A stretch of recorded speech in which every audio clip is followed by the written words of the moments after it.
Hey, David, what's the date? March 16th. No, it's not. We're pre-recording this. Oh. I thought that's what we're supposed We to had say. a choice to lie, but I said, no, our podcast doesn't lie. Did you like that I immediately lied?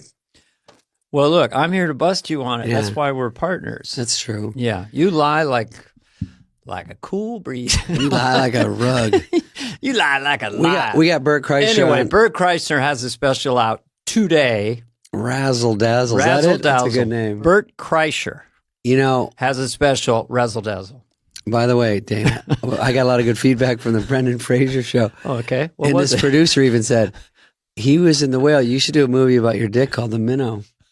And I go, well, I don't know. I got the podcast. I got so much going on right now. Why would the producer have an opinion about the don't know. size of your appendage? Is it guesswork based on thumb size? He or says, is don't get mad. I'm just the brainstorming. I go, all right, well, listen, there's no bad he told me the ideas. same thing. He told me I should have a special called Big Cock. I go, I don't work blue, but I Big said that's cock and little pubes. It's Big Cock on Netflix. Yeah, This is good for the Bert intro because this is Rhino. We got kind of raunchy with Bert. Why do they say it's a compliment to guys hung like a rhino? Have you ever seen rhino genitalia? No, they're not I don't known care for big what the ones. size is. Well, you can't compete with a horn in the front. They say rhinos' wieners are about That's a why they're third of the going horn. extinct. Yeah, No one wants to fuck them, even female Nobody. rhinos. No So animals. We've finally gone R. And Greg We went pretty and R. Evan are the happiest I've seen. Our crew here right now. He talks about going on a date in quotes with Will Smith. Remember that? Yes, he has well, first of all, he's a great storyteller. Yeah. He's sober when he does our podcast, so his energy is off the charts. He's like kind of human Xanax. I mean, he is just a cheerful, fun human. Well, doesn't he kind of calm you down because he's so effusive? Yeah. And he tells this great story about interacting with Will Smith. Hysterical. He's very huggable. I hugged him a few times during it. He came here to do it. He didn't mind it, but when you snuck up from behind him and really... You know what I did? I hid in his chest hair, and then no one said anything. And then when he started talking, I go, surprise! So you're that small, you can hide in chest hair. Yeah. And then I saw someone in his pubes. I go, I don't want to give it away. He also talks That's about... the movie you should make. It's just called Tiny Man, not Ant-Man. Ant-Man. And he and I bond over our mutual fear of flying and our need to have an adult beverage while we're flying. Yeah. So he levitated out of his seat when he found out that some tactics I do on a morning flight to get a cocktail because I don't like flying. David loves it. I hate flying. I flew this week, and I was stuck in coach because of COVID. Some lemony snickety unfortunate events. So I'm in the back, and they have like literally a 1 foot curtain like this, so I can't see the people in first class. So I'd go like this, and they go, "Don't look at the rich people, sir." And then someone was watching King Kong on their thing, and I was trying to watch between the cracks, and I see Jack Black, and then they block it with their arm. I'm like, fuck, man, come on, let me watch this. Because you didn't have movies in coach? I didn't have anything. We're going to get people sending you devices to watch. I'm going to send you a mini iPad. No, I think they got confused because when I got to the gate, I go, put me in, coach. And then they go, okay. And I go, no, I didn't mean put me in, coach. They actually didn't even have a keyboard. They just went like this. Okay, so what else? The stuff that happens to you on the road, that's your next book. My throat is a little trash, but David has not intentionally got a sultry voice. It's from performing, right? I apologize for the sexiness, yeah. But it's good, you know? I feel like I'm still out there trying. Hey, kid, I'm going to talk like Harrison Ford the rest of the time we do ads. What's the problem, kid? Oh, God, I had a joke with my voice. I can't think about it. Anyway, that's it. All right, let's just keep going. Enough about us. Oh, yeah, the doctor said, try not to interrupt people for a week. And I said, oh, no, come on. Oh, we practice cross-talking. Don't say that. Twice a week, it's like training. We get on the phone and go, okay, I'll talk, you talk. And we talk over each other. That was it. Just to keep in shape, because heaven forbid we let the other guy talk. You want to practice? Fuck these guests, man. 3, they talk. 2, They got enough. 1. Yeah, All right, I don't here know comes why everyone's Bert. trying He's to going to talk a He's lot. going to So talk get a lot. excited. I love Bert. Bye. Bye.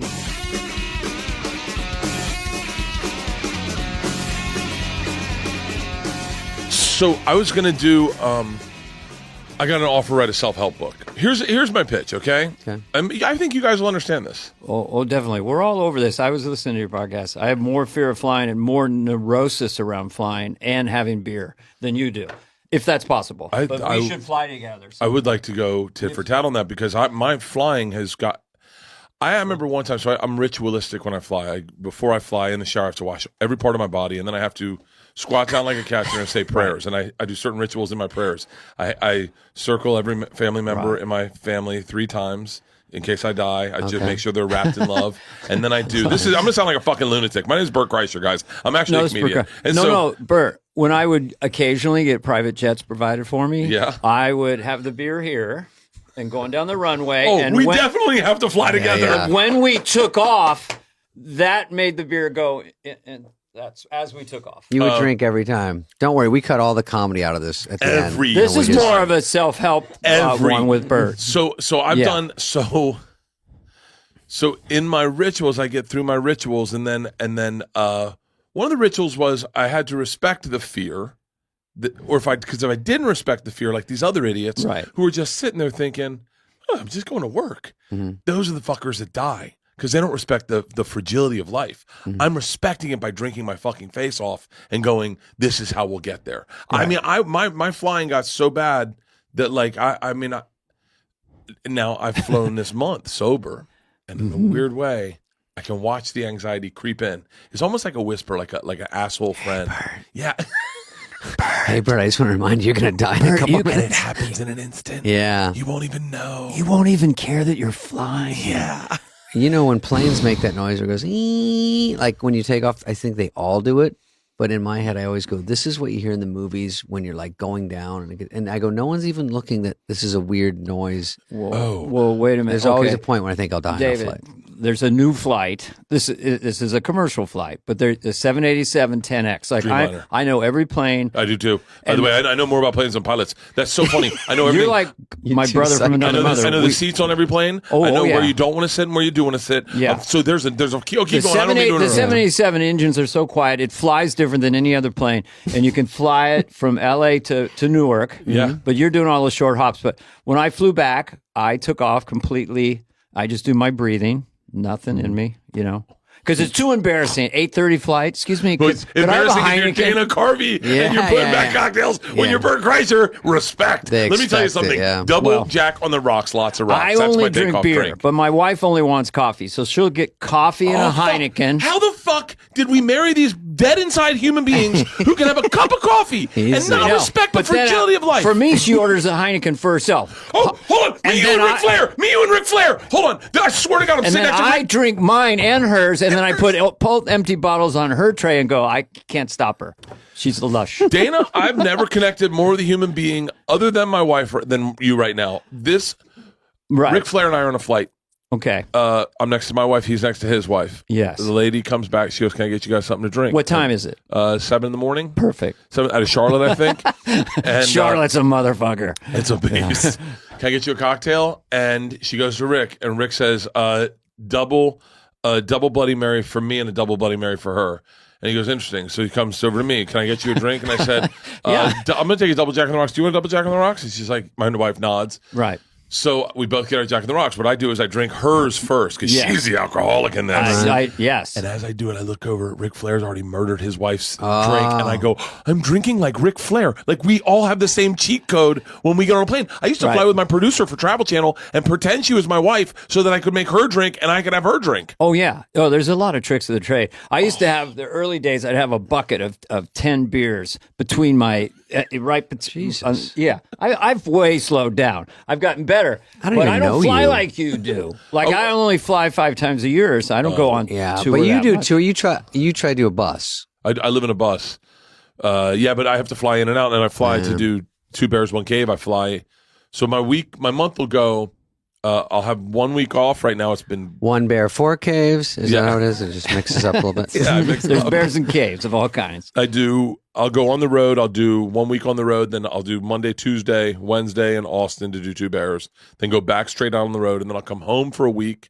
Right now, I'm going to my daughter's parents' weekend for my week off, and bummer. then I'll go back on a road. Yeah, no shit. And then I go back Well, I give sober. you- I can't even go to a college fucking I party. give you a lot of respect, man, for flying sober on these little hopper planes in lightning. And we're going to ask everyone to take a seat for a while. We're going to have some, So have you been traumatized, truly terrified on a plane because of an engine failure and stuff like that? I've had a number of incidents with horrific. I had one time. This is one of those clarity moments. I was sitting next to one of my cameramen. We were flying from Canada or from Alaska down to LA, and we hit horrible turbulence out over Vancouver Island. Yeah, and he was like, what are you freaking out over? And I said, I feel like I haven't lived my life. I haven't lived, like I haven't fulfilled what I want to accomplish in my life. And he looks at me and he goes, do you realize how insulting that is? I said, what? He goes, I've been filming you live your life. He goes, I've done nothing then. And I went, you should be drinking now.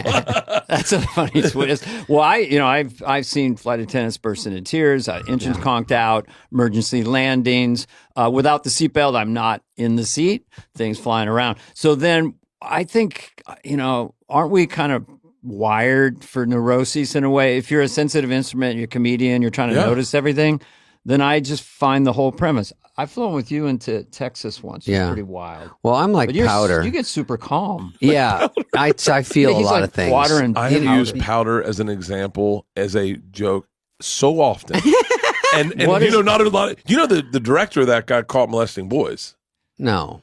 Maybe allegedly. I don't know. Maybe mean, someone Googled that. That's a bummer. No, but I've used that because I've used Powder so much. Powder's Powder's one of the best movies ever. Oh, okay. It's a real tearjerker. It's about a kid that gets picked on. He's got all these powers and he's very sensitive. And I don't have the powers. I'm just a sensitive pussy guy. I thought you meant you guys are like powder. You're like sand. That might be better. He's hairless. He's a hairless albino. I'm a combo between Lucas and Powder. Because I went out for football when I weighed 114 and I got fucking cremated. Why would you go out for 114? I love playing trying to football. fit in. When tackle football came in and I was 5'1", 93, I went to track. I said no. Yeah, my uncle told me to go in gymnastics. I go, why don't I just blow dudes? He's like, it's up to you. But you could do that iron cross. I could do. I did the horse. I did. You did the pommel horse. Oh yeah, Florax. I did. No wonder you're so jacked. Parallel bars. I was ripped. You're like wiry muscle. It's good if you want to go into friend jail for the rest of your life with all the. They go, there's a lot of chicks in there, and I go, yeah, but I'm their friend. I mean, they go. You wouldn't be straight if you were in. Could you get girls in high school? No, it was no fame. Horse. No, it was all. I love that you said no fame. Well, of course, it's fucking. Exponentially. Well, like Mickey Rooney told me, money, i.e., fame, money makes you handsomer. That's true. I went from nerdy and geeky to interesting. They go, I like the underdog. I go, oh, that wasn't really the idea. What about you? I wonder sometimes what kind of pussy I could get now. You would do great. Yeah, because I'm landlocked to this fucking menopausal fucking landlocked. Well, you have a great wife already because she'll hear this and go, "Hi, Bert." She'll laugh she's just I don't know. I love her, and so I have a bit of my new special about it, but I never was I was never a sex dude. I was more a party dude. I was never. I think I'm very sensitive, and so if I just wanted to fall in love. I remember I was telling someone I'd go to bars in college, and everyone was like, "I hope I get laid," and I was like, "I hope I meet someone who understands me." Yeah. I was so different. Just put up with me. Yeah, or someone that wants to just go get pizza and not go to bars anymore and just hang out. How old were you when women who wouldn't have looked at you in high school or college were kind of overtly nervous talking to you? 49. So, and you're 48? And I'm 49 now. Well, we have to remind the audience, this is Bert Kreischer. Yeah. He is a big-time comedian, podcaster, all around. Very interesting past. We were doing some extra digging. Mm-hmm. I know you a little bit, but we were doing some digging. And Dana, of course, doesn't know. No, I have a photographic memory. Florida State University, which it have the Gator Bowl. No, that's okay. Florida. Because I played that once. Yeah, I think I might have been there. Well, I'd never seen anything. No, so it was called Gator Growl. Yes, and Tim, when the football players came out, because they all had, it was like Close Encounters of the Third Kind. Yeah. They were all stunning. Tim Tebow, right? And when they came, I was behind them. It was beyond the Beatles and Elvis. They went those games in college. That was the team. It was at night. Just a lot of those dudes went to prison. Yeah. I think Tim Tebow was a good guy, but I think Aaron Hernandez was on that team. I think the two brothers were on that team. Because of Harvey Weinstein kind of stuff? I think so. Okay. Well, code for whatever. They were at training camp. They didn't know it was for prison. In Tampa, was your first... Oh, here's my first thing. When you were from Tampa, was your first joke, I'm a tampon from Tampa? Full-blooded tampon. Full-blooded tampon. Even better. You fucking peppered it up.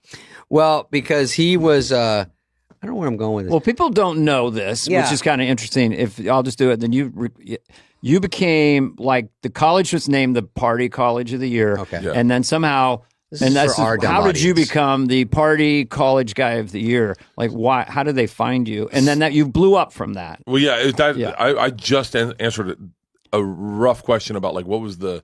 If it wasn't for this, I would have never gotten a comedy. And it was this, in 1997, Rolling Stone magazine wrote an article about me, calling me the #1 party animal in the country. At the number one school. At the number one school. So what meant to happen was they were meaning to write an article about Florida State. Yeah. And when they got there, they needed a chaperone, someone to take them around.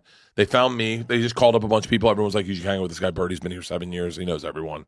So they come, they party. Lifer. Yeah. I was. I just didn't know what I wanted to do, and I was like, I don't need to leave. Yeah. I can just get another minor. I just keep going. Yeah. Yeah. And so I took this guy around. He goes back, writes the article. Jan Warner's like, it's too broad of a subject. Let's just make it about this kid. So then and I have no idea this is going to happen. They end up writing the article about me. I remember getting it, and Beck was on the cover, and I remember thinking it was me for a second. Yeah, and I was like, gross. I look great. And then I opened it, and it's like a big centerfold of me in a fountain. And the opening line was like, it's taken Bert Kreischer 6.5 years to become the man he is today, the #1 partier at the #1 party school in the nation.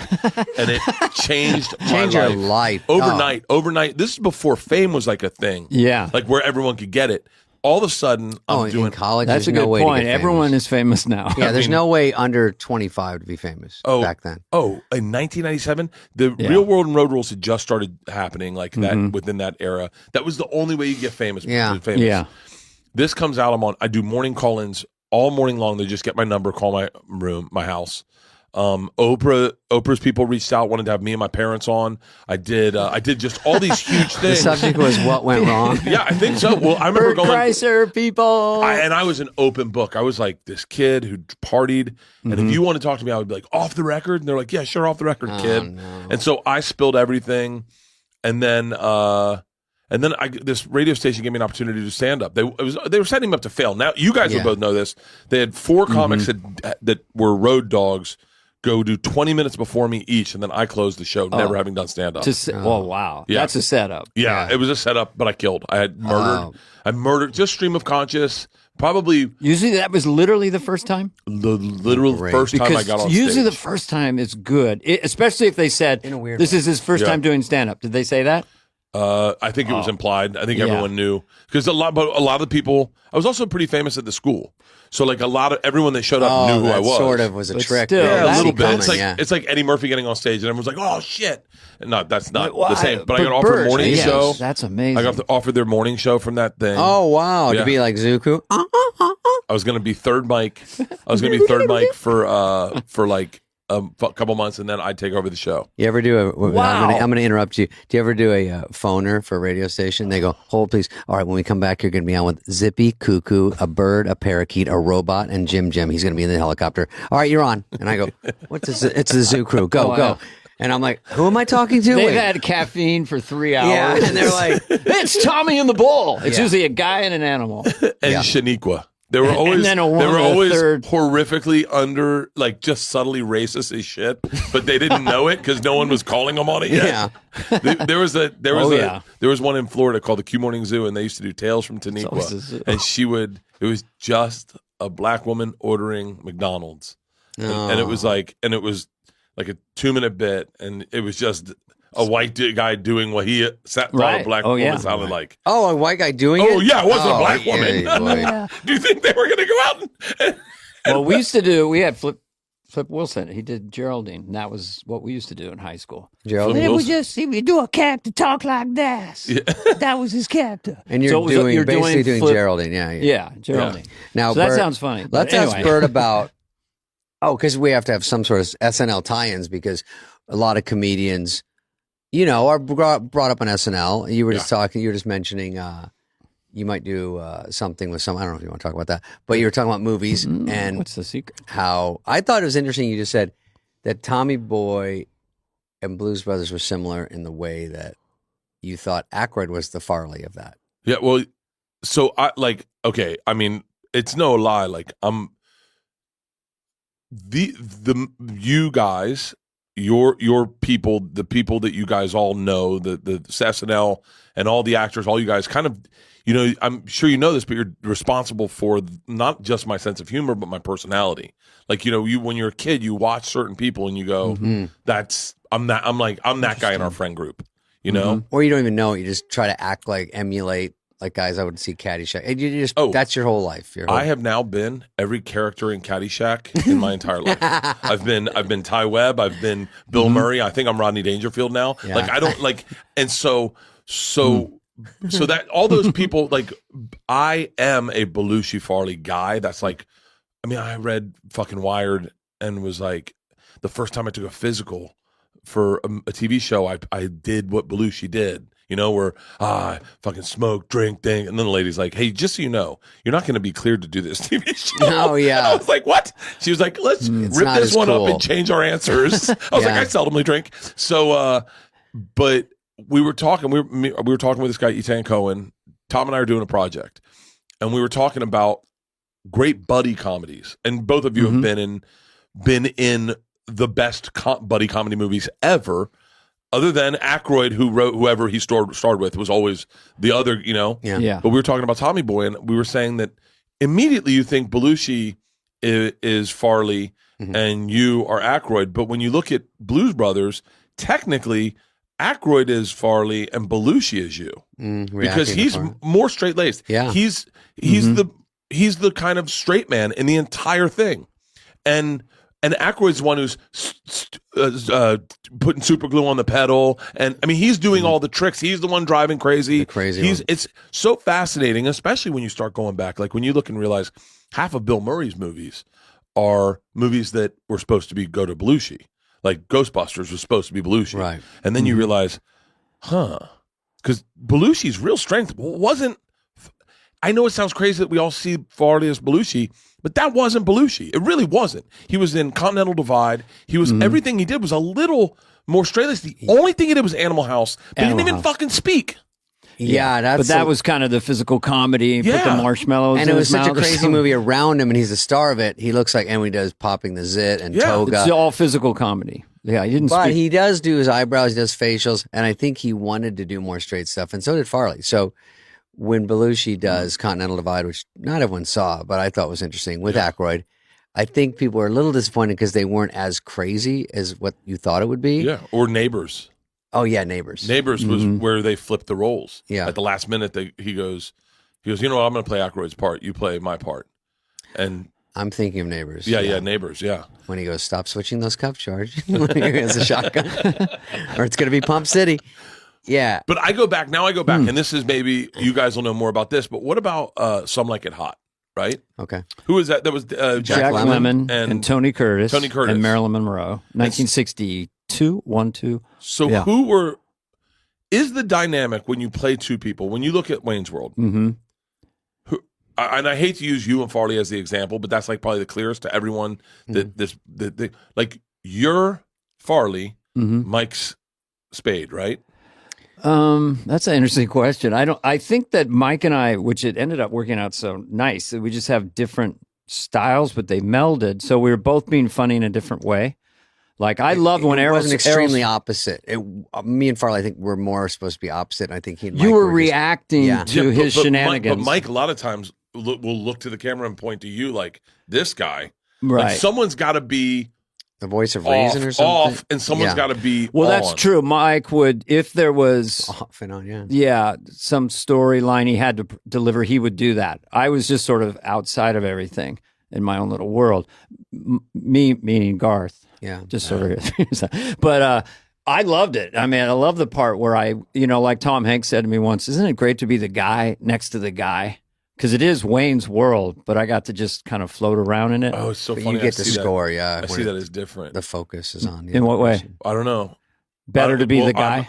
I gravitate towards your character. I identify with your character in that because I'm always a little bizarre. Like I'm always the off guy. Yeah. As opposed to the guy who knows what's going on, the guy that can drive the story forward, the guy that goes, hey, we got to go sell these fucking brake pads or we're all going to, and the one guy that goes, I don't know how to sell a brake pad. Yeah. You know, like, so it's, I find it fascinating because the buddy comedy is like such it's when done right. And you guys have both are maybe the two examples of dudes who have defined the genre.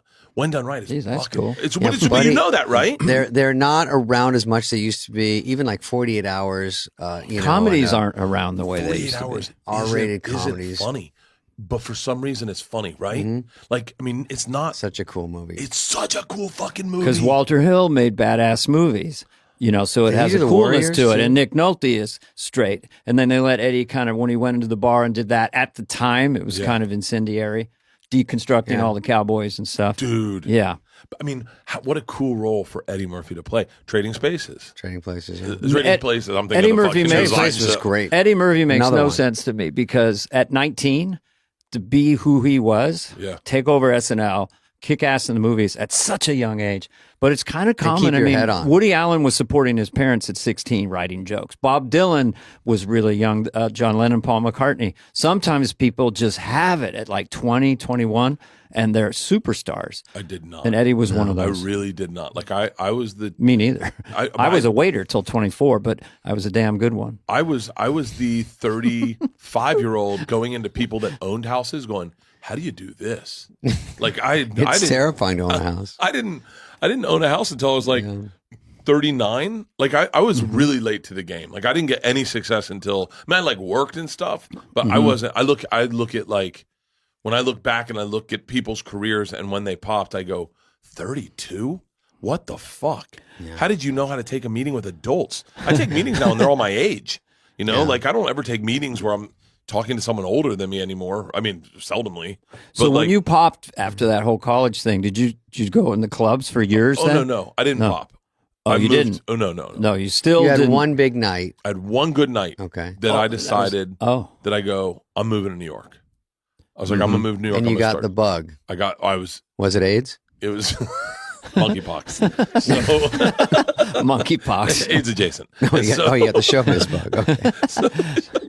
Okay. Showbiz. Yeah, showbiz. You got the showbiz bug. Got it. But I moved to New York and was like, I'll just make it here. I'd already been in Rolling Stone. What are the odds? This kid's got it. I got the magic sauce where they discovered me here. That'll happen again there. Oh, you're starting to drink the Kool-Aid a little bit. If I could go back and if I could have a podcast where I release conversations I had in a bar in 1997 in New York about who I was going to be, where I was going. I mean, not even coked up. Just you were Coked up so at times. Yeah, but just full of it's all heading your way. Like you have to believe the hype. Oliver Stone optioned the rights to my life. I was like, this is Oliver Stone, unreal. And I was like, this is real. And then 6 months in, Will Smith discovers me and signs me to 6 months in. I'm doing stand up 6 months. Wow. I'm working the door at the Boston Comedy Club. Will Smith discovers me. Did he ever lay hands on you? Oh, I thought you meant sex. No. No, I meant like a slap or something. I didn't know if there was a pattern there. Lay his wiener on you. No, did you? What? Well, you just said. I said my dad hands. did think he wanted to have sex with me. I was doing a slap joke. His dad thought that. My dad thought Will wanted to have sex with me because when we met, because you're a talentless hump. Your dad. Wait. My dad said, Will goes. Your dad said Will wants it. My dad said, I go to meet Will at the movie record studio or whatever, and he's doing Millennium. And he goes, you're cool, man. We should hang out. And I was like, yeah, thinking, yeah, well, call me. We'll hang out one day. And he goes, what are you doing tonight? And I was like, nothing. He goes, let's go to the movies. And I was like, okay. So I get in the car, I call my dad, and he goes, how did it go? I go, good, we're going to the movies. And my dad's like, on a date? I go, no, it's like He goes, what do you mean you're going to fucking movies with this guy? Like, what do you... It's like an old school Well, dad. it is unusual. You're not going to talk. You're going to look at a screen, and there's going to be popcorn shared. Not a bad first date. Hands in the snacks. At Planet Hollywood. He goes, at Planet Hollywood. My dad goes, they have a movie theater there? I go, I don't know. Did he take a sip of a drink with a straw and then hand it to you? Yeah. No? Okay. So my dad goes, oh, buddy, I think he wants to fuck you. I was like, what? That's a Dad's first. jumping ahead. He goes, it's very... This is your daddy. My dad. He goes, Okay. it's very common in Hollywood, these guys. That's what No, they it's a hear. Hollywood thing. Oh, He's yeah. not even gay. Yeah. It's just yeah. They get so tired of pussy that the only thing that really excites them is the look on a boy's face when they turn them. Good God. And so I'm like, holy shit. When is his book coming I out? go, Yeah. what am I supposed to do? And he goes, look, you're my only son. I'm just keeping an eye out for you. I go, Dad, that's impossible. And he goes, what's more likely? The fact that you are so talented Oh, boy. that in 6 months of doing stand-up, the I biggest love movie your star dad. in the world wants to do a sitcom with you, or that he's tired of pussy and he wants to fuck you. And I was like, what do I wear? And he was like, something sloppy. Don't look good. You're like, either way, I'm going. Well, to the they used to movies. make. Well, what did you wear? I wore overalls with a sweater over top Not the sexy, overalls. not sexy. And Yeah, I think you A ruined hooter it right Do you there. have a hooter clamp, which is sort of a chastity belt Excuse for me? men? what's funny It's is called a hooter clamp. what's a hooter clamp? It's a chastity belt for men. I'm making this up. It was a running gag with my friends in college. I like hooter You're wearing clamp. a hooter clamp? Hooter should be clamp our just merch. sounds funny. Run with it. You got a special on it. I go to Planet Hollywood and there's a 6'7" dude named Charlie Mack and he's like, you Bert? I go, yeah. And he goes downstairs. I'm like, I gotta fuck this guy too. On the way down. So you're getting exhausted ahead of time. And there's 10 black dudes in this room waiting for me. Bert. And I'm doing the math. I'm like, this is fucking, I'm sure he's bringing Jazzy Jeff. That's 13 dudes I'm gonna fuck tonight. He shows up with Jazzy Jeff. I swear to God. Oh, I my swear to God. We sat down and we watched Wow. American Pie at the The screening heat room. is on. And it Nothing was- happened, right? At the end, I told him I was a hip hop fan. At the end, he's like, what'd you think? I was like, it's a good movie. And he was like, no, about the room. I was like, I don't know. What do you mean? He's like, the people. I was like, they're black dudes? And he goes, no, you said you're a hip hop fan. That's Cool Mo D. That's Biz Marquee. That's Big Daddy Kane. He brought all these hip hop guys for me to meet. To show off to you, and you don't know anything. That's about it. even nicer. And I just thought I was going to fuck. I was like, I could have fucked Biz Marquee. So, yeah.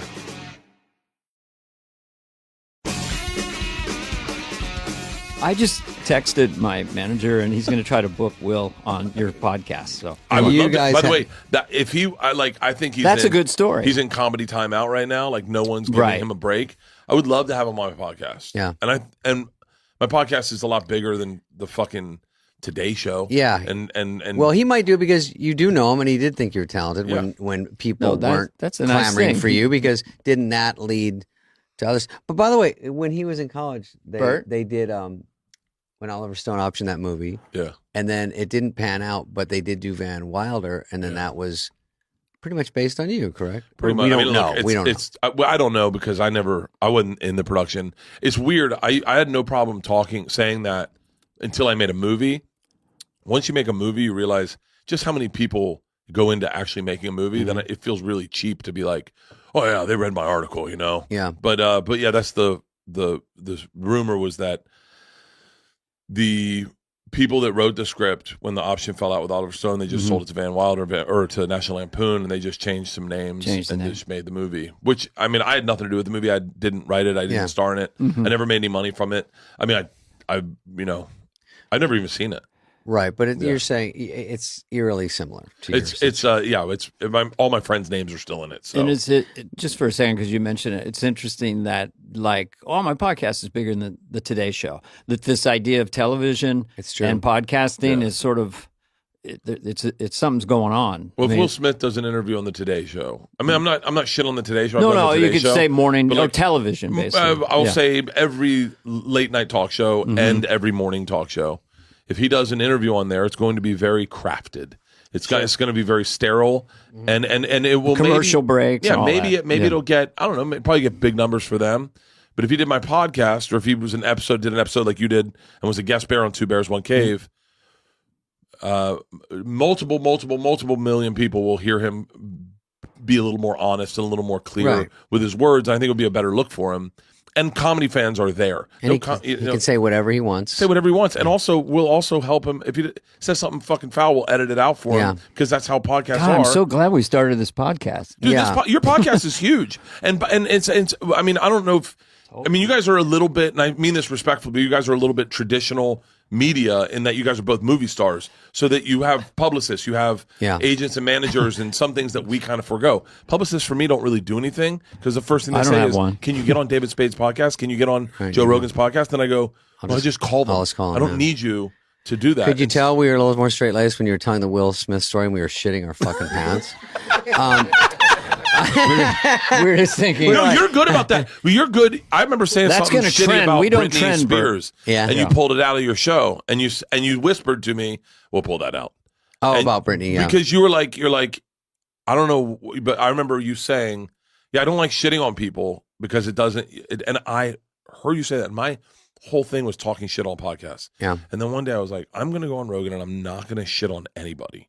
I'm going to talk positive about everyone. The next day I had like 17 DMs of like, dude, I really appreciate what you said to me. And you're like, oh, that pays off so much better. Yeah. And Britney also has a fevered fan base that might, if they turn on you, you don't need that for just a flippant joke. Yeah. You know what I mean? Yeah. So, but we, you know, I like your part. I did Two Bears. Heather, I went over there. You did Two Bears, but I thought you were on. Yeah, I know. And that's how Tom gets guests. And who was that other guy?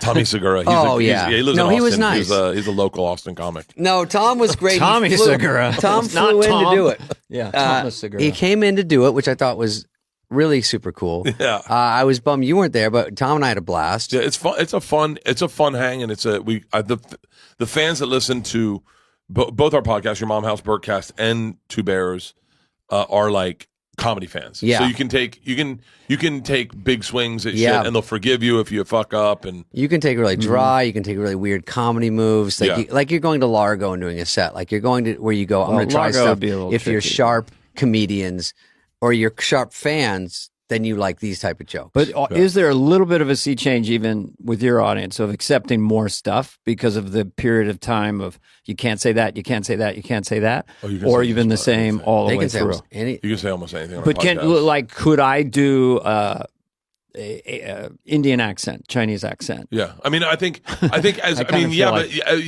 I don't. This sounds crazy, but like I don't think there's woke, but I think there's like, if you were doing it in a mean way, I think people would be like, oh, that's not, that's the weird thing is that like, I think comedy, when people go, well, what about cancel culture? I don't think it's changed at all. I don't think, it's like swimming in the ocean. If you focus on the sharks, you're not gonna have a good time. But if you just go, hey man, it's the ocean. There are sharks in here, but I don't think I'm gonna get attacked. And if I do, fuck it. Right. That's how you kind. If I do, fuck it. That's a T-shirt. Yeah. If I gotta pull my legs up if I say something dicey. Yeah. But it's all your in. I think comedy is your intent. It's intent. You know? I agree. You ever see someone older do comedy? Like I remember a guy. I won't say his name, but he was doing Asian accents on stage, and he was not doing them kindly. Where you look at the Asian person in the room, and you'd be like, that is kind of fucked up. They do, yeah. Make it like an asshole. And so I think you could get away with a lot of stuff in comedy if people know your intent's right. And I think the same goes with our fans. I've said fucked up stuff. I've definitely said fucked up stuff on Two Bears. Stuff I regret, hardcore. But I think our fans also give you that swing zone that they go, I know the guy's a good guy. Yeah, they know you, and you guys got in early, I think, which was smart because you just build it up, and then they're actually just very hardcore fans of your stuff. Because when I went on Two Bears, then there's people that maybe haven't seen me in a while. You know what I mean? Just the cross-pollination of, you're right. There's Fallon, there's Ellen. I used to do Letterman a lot, Stern. But if you hit this, those are the same audiences all the time, and they're great. You guys are like martinis, right? So like say I'm a beer, right? So like, but I'm good for these guys every day. But when you guys show up, everyone's like, oh fuck, I haven't had a martini in a a bit. Oh yeah. Oh shit, these are fucking awesome. Yeah. And I think that's what's cool about like you guys is, look, all me and Tom's career has been made on the internet and made with these with like podcasting and comedy and specials. You guys have things that like, obviously Tom and I dream about, but like you have careers that and stories and things that like the average comedy fans like, oh shit, like right. It's kind of going away. Like the normal young person, we live next to some TikTokers here, and they make way more money than me, and they're great. But that world of being famous between the ages of 17 and 25, and they're doing different things. Those stories are more similar in that way. but there's not that many going. Like, who's a famous movie star? Timothy Chalamet, under 30. You know what I mean? Yeah. Who has those stories of being on a TV show or a sitcom and a TV and movies and SNL? That is going away, and it's more like I'm famous for this, which is totally acceptable now. You're on this, YouTube, all that.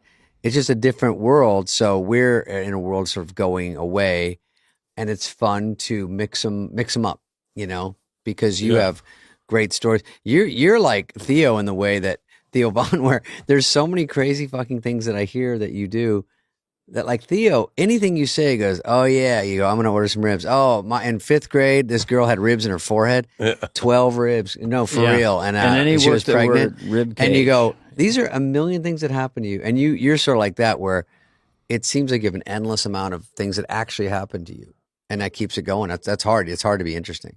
I feel like I've run out of all the interesting stuff I've ever done. Well, I was watching your. I guess it's from 2 days ago, and you're trying not to drink this month, and then Tom was talking about ayahuasca and stuff. So it was very compelling. I mean, it went by very fast. You guys have a great chemistry. I don't know if Dana knew this story, but you've probably told it, but our audience just hasn't heard probably some of it. But when I was at the Comedy Store that night that whole Molly thing happened. Oh, yeah. And I didn't know you well, and I don't go to the Comedy Store that much. And it was like, I remember, because I've heard that story since, I don't know if you told the whole thing, but it was just that something happened, and I was like, oh, that's so funny. I think I was there. You walked in.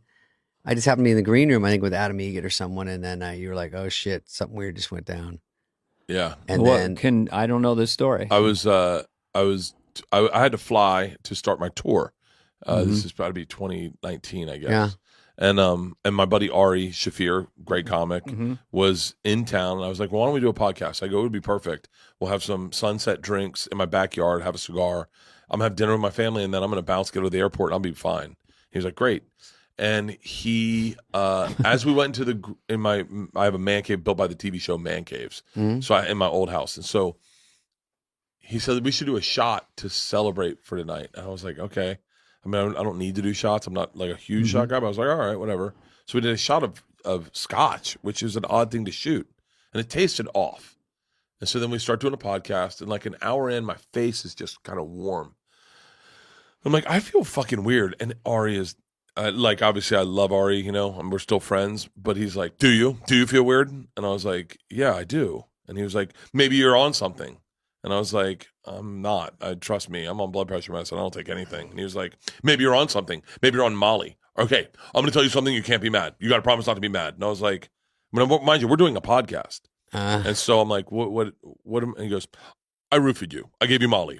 You're on Molly right now. And I'm like, why was wow. I didn't release the podcast because, number one, I didn't want to become a meme, because the look on my face when I realized I'm on Molly is very, very real. Other than the fact that it's a tad bit dappled from the tree, it's pretty real, and it's not cool, and I'm not happy.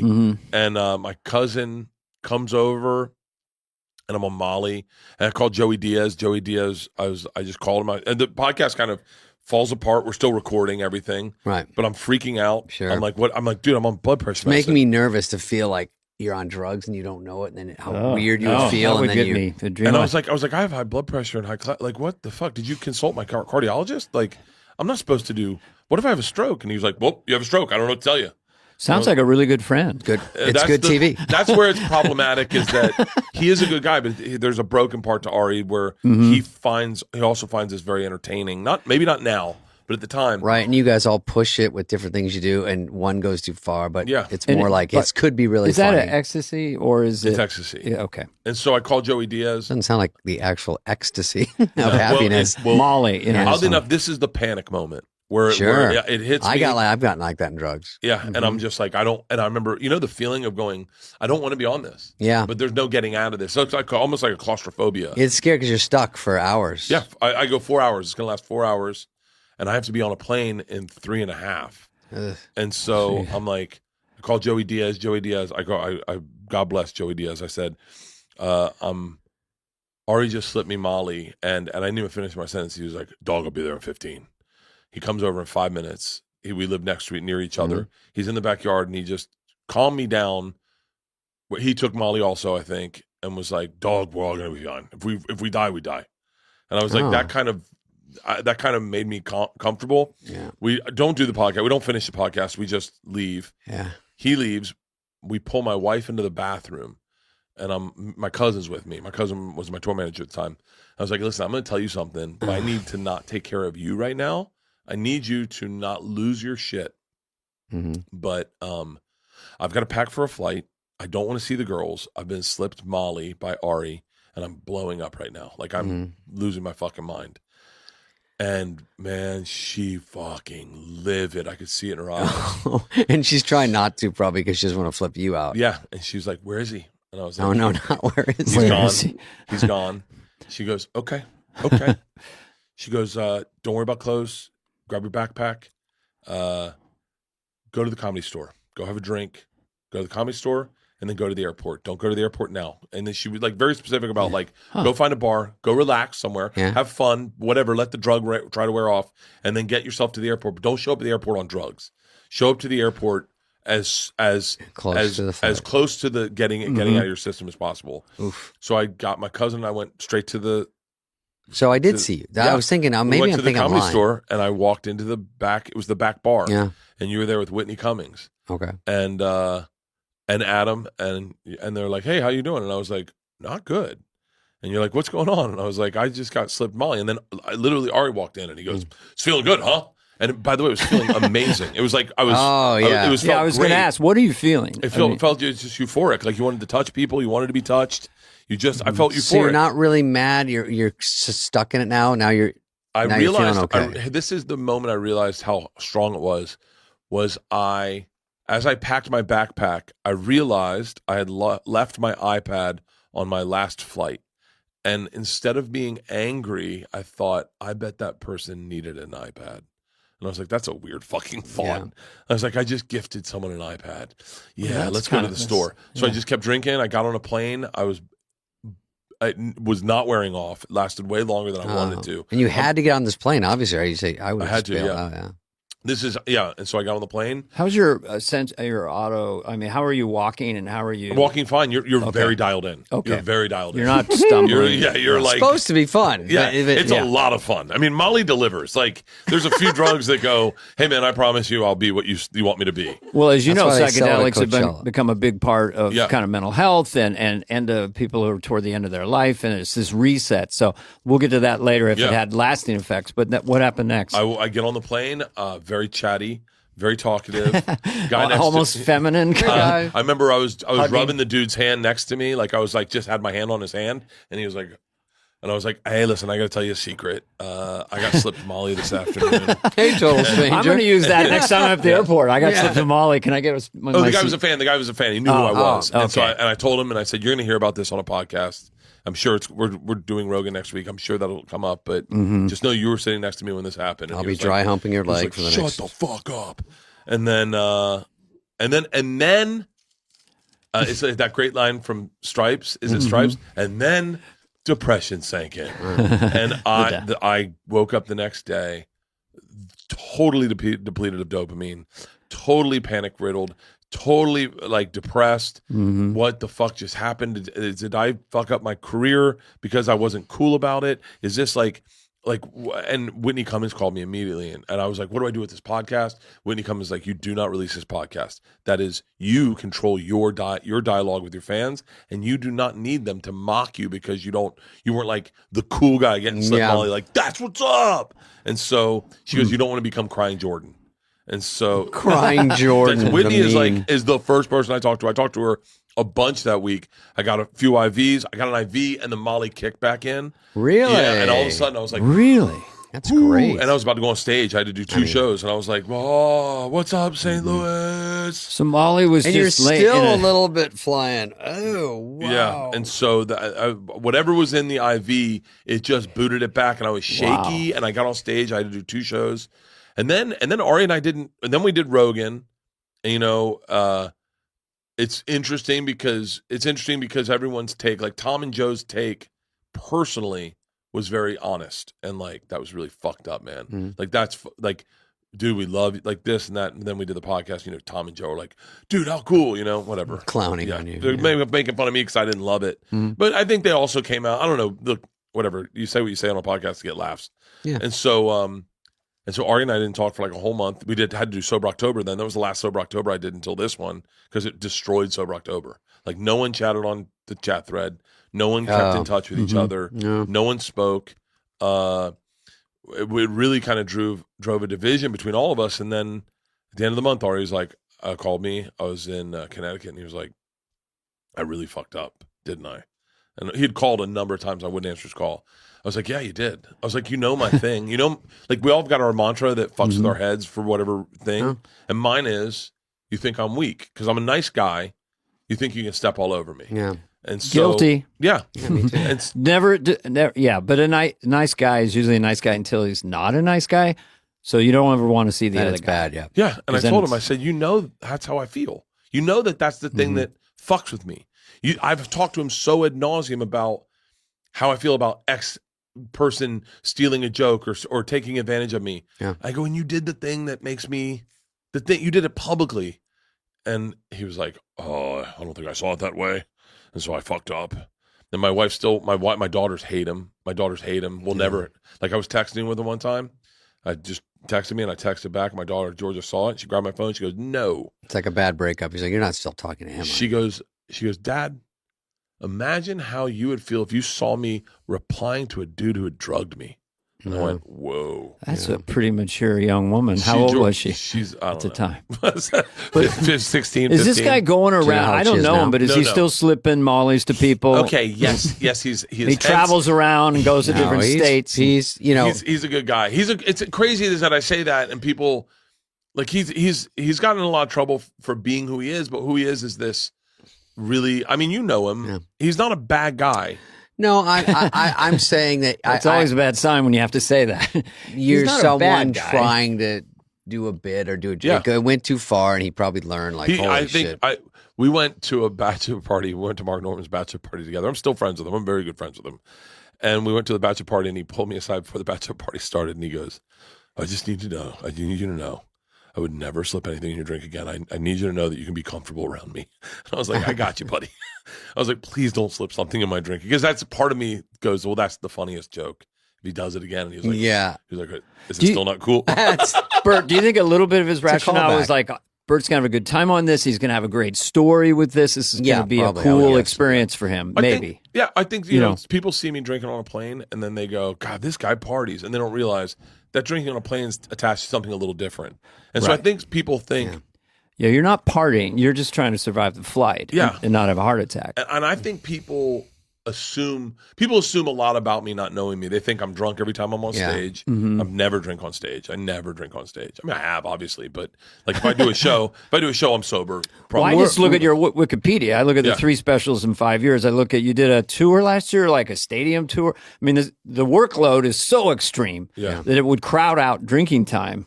I still drink pretty aggressively. Oh, really? Yeah. Well, how many a day? I created a drive-in comedy tour through UTA. We set up a whole drive-in tour during the pandemic, and then I did a baseball stadium tour called Fully Loaded. Was that with Nikki Glaser on that? Nikki Glaser, Big J Okerson, Shane Gillis, Mark Norman. So you're saying like 60,000? We did. That's a big one. 40,000. I think most venues were about 10,000, and so we did some arenas. We did minor league baseball stadiums. Oh, okay. And then I have my tour, and then depending on when this comes out, I've a bunch of things to announce. And so, I'm a workaholic in the sense that I just see if you're awake, you should be working. Right. You know, I just always want to do stuff. I like making stuff. Yeah. Well, let me ask you a question because I like specifics. So, because people always talk about heavy drinking, whatever. So, say it's beyond. I love specifics. You're like a normal day. You're functional. You're doing your thing, but it's kind of a day off, or maybe you're going to do a open mic workout material. Just take me through that day of your consumption, where you're still Bert, you're functional, but what can you put? Well, how much can you do and still be functional in a day? So there's space them out. There's 2 different Berts. If there's Bert on the road, right? I never drink today if I came here and you were like and you had drinks lined up and it wasn't sober October, I would I would 100% drink with you in a second. Damn. And I would drink for. We got to have you back on. I'd drink hard and I would have fun. And I'd be like, I'd hope we do like 3 hours. I'd be like into it. And then I'd go and do my day. Okay. But I wouldn't have driven here. I would take an Uber here. I'm pretty responsible about that. Yeah. But usually, if I'm in LA, I won't drink. Usually with the family and everything. Yeah, I won't drink at all until like, if I'm not doing sets, I'll open a bottle of wine around like sunset with my wife. Or like if I'm at the store, I won't drink until my OR set. Like I'll do. So you're very controlled. Yeah. I would think if someone said you were drunk on stage, I would guess that's possible because the thing about growing up and when you got famous from all these stories and these shows you did, and it was like sort of a jackass show you did, Hurt Bert, and that it's like those guys where you obviously are bringing stand-up to it and you've spun it into a whole thing, but in a very successful career. But just that past people, when I see it around other people that party, they want to party with you or they want to buy you drinks or they want to, and it gets to be kind of a hassle on stage. They'll be sent drinks. I've getting sent drinks on stage or when I'm out or when I'm dinner. And that gets to be hard because that if it turns into your rap, you're like, well, it's not my one move. It's like there's more going on here. It's definitely when I was doing clubs when I was younger, I had no problem drinking on stage. If they sent shots, I'd do them. Yeah. But I also can handle my booze well enough that I never got fucked up on stage. I just do a shot, have a beer with me, and be like, yeah, that's fine. But when I really started focusing on specials, like when I did the machine, that's when I realized it's not just I have an hour. Yeah. It's like I have an hour that I'm going to craft into a good hour that has peaks and valleys and arcs and there's saplings I plant at the beginning that I can harvest later, and like it's a real art form. And I wasn't until I did the machine that I was like, I can't drink on stage. I'm working on something, and then from that point on, and then I started doing theaters, and once you do theaters. It's a whole different ballgame. It's like, and it's scary. I'm on the theater tour now, and Dana obviously is a very well-known comedian, does these big gigs. And when I do these theaters, he's selling out in the last year because I just always do clubs, and I would do a movie, and I go, is the Irvine Improv? Can they give me a couple days early in the week without a lot of notice? And you go do it, and it's fun. And you could have a drink, or you could goof around on stage and get fucked up, and it's like a fun party atmosphere. It's 300 or 400 people. But when you do bigger theaters, it's like work. It's like a job, and people don't know. It's so hard to focus and get a tight hour that is kind of airtight because you have a pause. You drift off. People yell, or they're paying a lot more. They're very attentive. It's a bigger deal, and then you owe them more. Of course, you want to be good. It doesn't mean you're always going to kill, but you got to go in if you have any work ethic going. And the club is all drinking. They all have drinks. The club is about selling booze. Yeah. I mean, ultimately, I remember Tell told me when I was very young, he goes, you can't promise that, we were talking about a certain club. He goes, you can't promise that guy's going to, first of all, he's not going to watch your set. Second of all, his sense of humor is horrible. And he goes, how many drinks did you sell? And I was like, I don't know. And he goes, well, I can promise you he checked at the end of the week. Oh, yeah. I mean, they'll book you back because they go, he sells drinks. That's how I got. That's how I started touring. What I would do is I would bring beers on stage. I'd drink one, maybe two, do some shots if I needed to. But after the show, I'd tell everyone on my late show, stick around. I'm going to be at the bar drinking. Don't leave. Let's hang out. And I remember smart. Tony Baldino was like, hey, man, you just made me $13,000. Yeah. Like, what?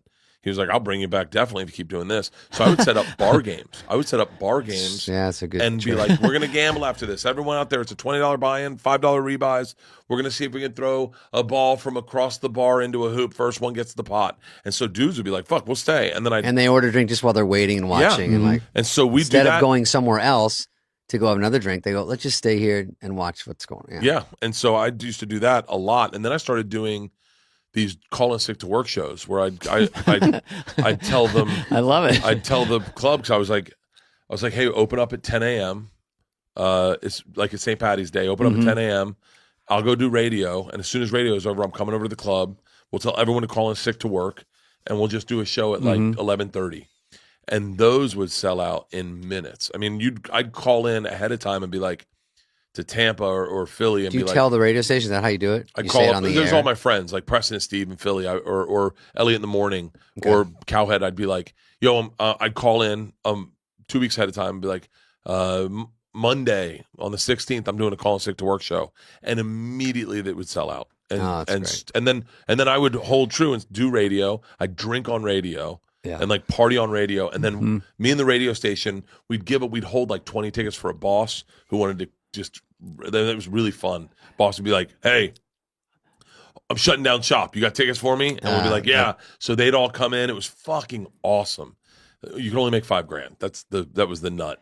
Oh. So it wasn't like it just seems like you have a really good business acumen. That's good, though. You just know that's kind of brilliant. The fuck off day. Oh, it's set, I was such a mediocre talent for the majority of my career that I didn't mind taking chances because I was already failing anyway. So like I didn't mind. So when we did the drive-in movie theaters, I got awards for that. But it was like my special came out March 17th. Stay-at-home order started on the 13th. I was like, well, it's not that bad for business for me. Like, because everyone was home to watch my special. So the special blew up. And I was like, I'm going to support this special. But the hard part is they all like it. I had Wrong Missy come out and then you go, I loved it. I couldn't even celebrate when we were number one in the world. I go, I'm celebrating at my house eating Cheez-Its because I can't leave. I can't go anywhere. Yeah. So but hold on, because I had the same feeling. Yeah. Because Wrong Missy came out right, I think after my special. Yeah. It was May. And I remember my special came out, and I remember seeing there's like that heart button on Instagram, and it's like all the people that mention you in the story, and it was just one line. You couldn't even see the marks, and I was like, holy shit. Yeah. And I was like, oh, it's blowing up. So I called my agent, and I was like, hey man, I got a tour. And he's like, there's no touring. And I was like, what about drive-in movie theaters? He goes, it's not a thing. I said, no, there are out there. I've Googled them. They're out there. That's what you did because you had to capitalize on that. I said, I got a tour. I got people that are watching my special. I've got to lock these fans in to let them know I'm a good comic and that they got to come see me live. So we found an EDM promoter, Hotbox, and we brought them in, and they said, we've done shows. We've done like EDM shows during the pandemic. We could do comedy and just put you on a stage in front of the big screen. They come out in their cars, and it was fucking epic. I mean, they'd come out 4 hours early and be grilling out, tailgating. Oh, yeah. It was the coolest thing, probably the coolest thing I've ever done in my career, like at that time, because it was like during the pandemic. But I remember watching Wrong Missy during the pandemic. It's like when you get good entertainment during the pandemic, that's God. Like just treat. a funny movie. A treat. Really just funny. A hard Lauren Lapkus, I'm a fan of her. I follow her on Instagram. She's I've never talked to her, never met her, but she fucking killed me in that fucking movie. And it just seemingly out of nowhere. People knew me, and I was sort of the straight man again. And when I read it, actually Sandler said to me, he goes, I think you'll like this one. And I go, I like that Ben Stiller part, like Jason Bateman, where you're just, the shit's going on around you, and you get to react. And Lauren Lapkus, it's like the girl has to be good. And so it winds up being Lauren. Great. And she was known around here, awesome. But when she goes in there and just hits you from out of the blue and everything she's saying, and she's so dirty and hilarious and clever. And we were about halfway done filming, and I'm like, you're filming out of sequence, but I go, I think it's pretty funny. Maybe I'm crazy, but we still have this scene, the threesome scene, and the cliff. I go, I think this could be good. And you have no idea, obviously. And then when it comes on and it starts doing well, that was the hugest. And it was too huge, and we were stuck. Oh, I loved it. That's when you'd want it. I mean, you got to realize. Well, that's why it's doing so well, and then that's why it did so well because but it was you word can't of mouth. go shoot another movie because you're not allowed to shoot a movie. Well, I had a TV series of The Cabin that came out. Yeah, during the pandemic, and it was the highest rated non-scripted series on Netflix. Cabin related show. And cabin related show. It sounds fun. It was you going, and everyone, Netflix called. They're like, "Congratulations on having a hit." I remember someone's like, "We should just celebrate our success right now," and I was like, "Yeah."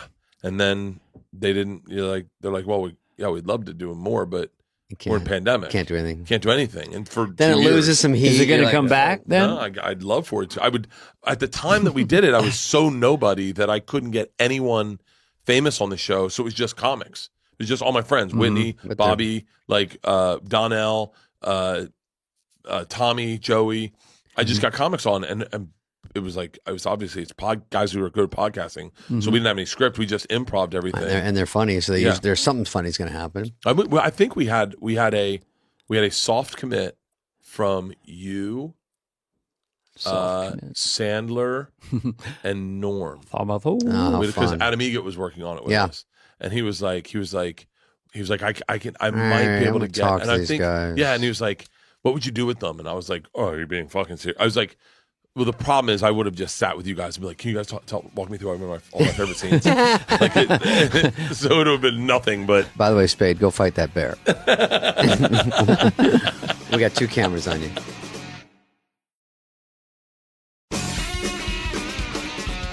I remember doing parking lot shows. I did probably 5 parking lot shows. Hey, where my Land Cruisers at? Yeah, I was good. I'm like, this Geo Prism knows what I'm talking about. Meep, meep. Remember at the Magic Castle, they were making noise. Did you ever do that one? No, I never did those. They had like fans that made noise, and they go out the windows because they weren't allowed to get out of their cars there. So instead of flicking their lights, they did for a while. Then it was just, but there was a little noise. So you go, that one killed. Yeah, because you could get some sense, but I let them. We only did states where they could get out of their cars, like red states. Oh, that's fun. Yeah. So we did the middle of the country. So they would. I mean, they get out of their cars. They set up couches. Yeah, it's like a football game. It was like a football game. We did one. We did like 3,000 cars in Philly, and they weren't allowed out of their cars, and it was tough. I did states where they weren't allowed to laugh. And it really sort of defeated. Oh shit! I did Mississippi. I have another question. I know it's getting late, but no, I have a question. You're used to doing 12-hour podcasts. Yeah, I could talk to you guys. When you forever. I'm enjoying this. You do this because Dana did a special on Netflix, and mine was out about not that long 2016. ago. I was curious about your choice of shoes. Asics. Fuck off. In my Asics. Special? Yeah. Oh, because I got Asics. I got a bad neck, so I really am whittled down into what. It's not what kind of shoes, it's what type of Skechers I'll be wearing. Well, no, can I tell you, it made You like Asics? No, I love Asics. Okay. That's all I run in. But it was so interesting because I'm so hyper aware, despite the fact that I wear nothing on stage, I'm so hyper aware about jeans and shoes that I always look at what shoes people wear. Yeah, because I got a bad neck, and they're kind of comfy for me, and I try to look decent, but you look great. They're good Asics. Asics are sharp shoes. It's 2 hours, you know. So and I'm doing probably an hour 15 each show. We're gonna trim it to about an hour. So I know it's a long night. I don't want to feel shitty. It's a great special. It's my best. You want to feel your best. But my problem was, which I was gonna ask you first, is when you do yours. It comes out March. You said, and there's a pandemic, and when you back out for your tour, you're just talking about Do you change your hour? Is it half the same, or is it all new, or what is your theory on that? So I give myself. I should say I write really quick, in that any one of my bits are like 9 minutes long. Yeah, so that's kind of good. If I have a bit, I can have 2 new bits and have half a new hour. So what I do is, I'm filming my special November 16th and 17th, or 17th and 18th in Omaha. I'm not the kind of guy that goes like Tom or Joe, they go, I'm taking 2 months off. I'm done. I'm not that guy. I go, get me on the road the next fucking week, because I can use this hour that I currently have to fuck around and come up with my new hour. Yeah. Because no one's seen, I can still do some markets that no one's seen it. Yeah. So I can go, I booked out. Until the day it airs, you're like, I got a time. The day it airs, milk it dead. out.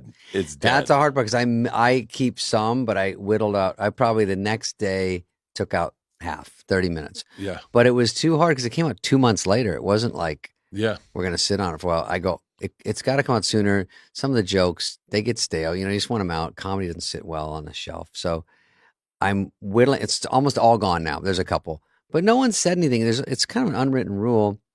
And some people it bothers and some people it doesn't. Like some people when I see Sebastian, I'm like with my friends going, well, I hope he does an Uber joke. Yeah. Hope he does a thing about the wedding and, or the homeless, whatever. And then if they don't, you're kind of disappointed too. Well, I saw Sebastian at the Forum. He was kind enough to give me and all my friends tickets. Yeah, he's a nice dude.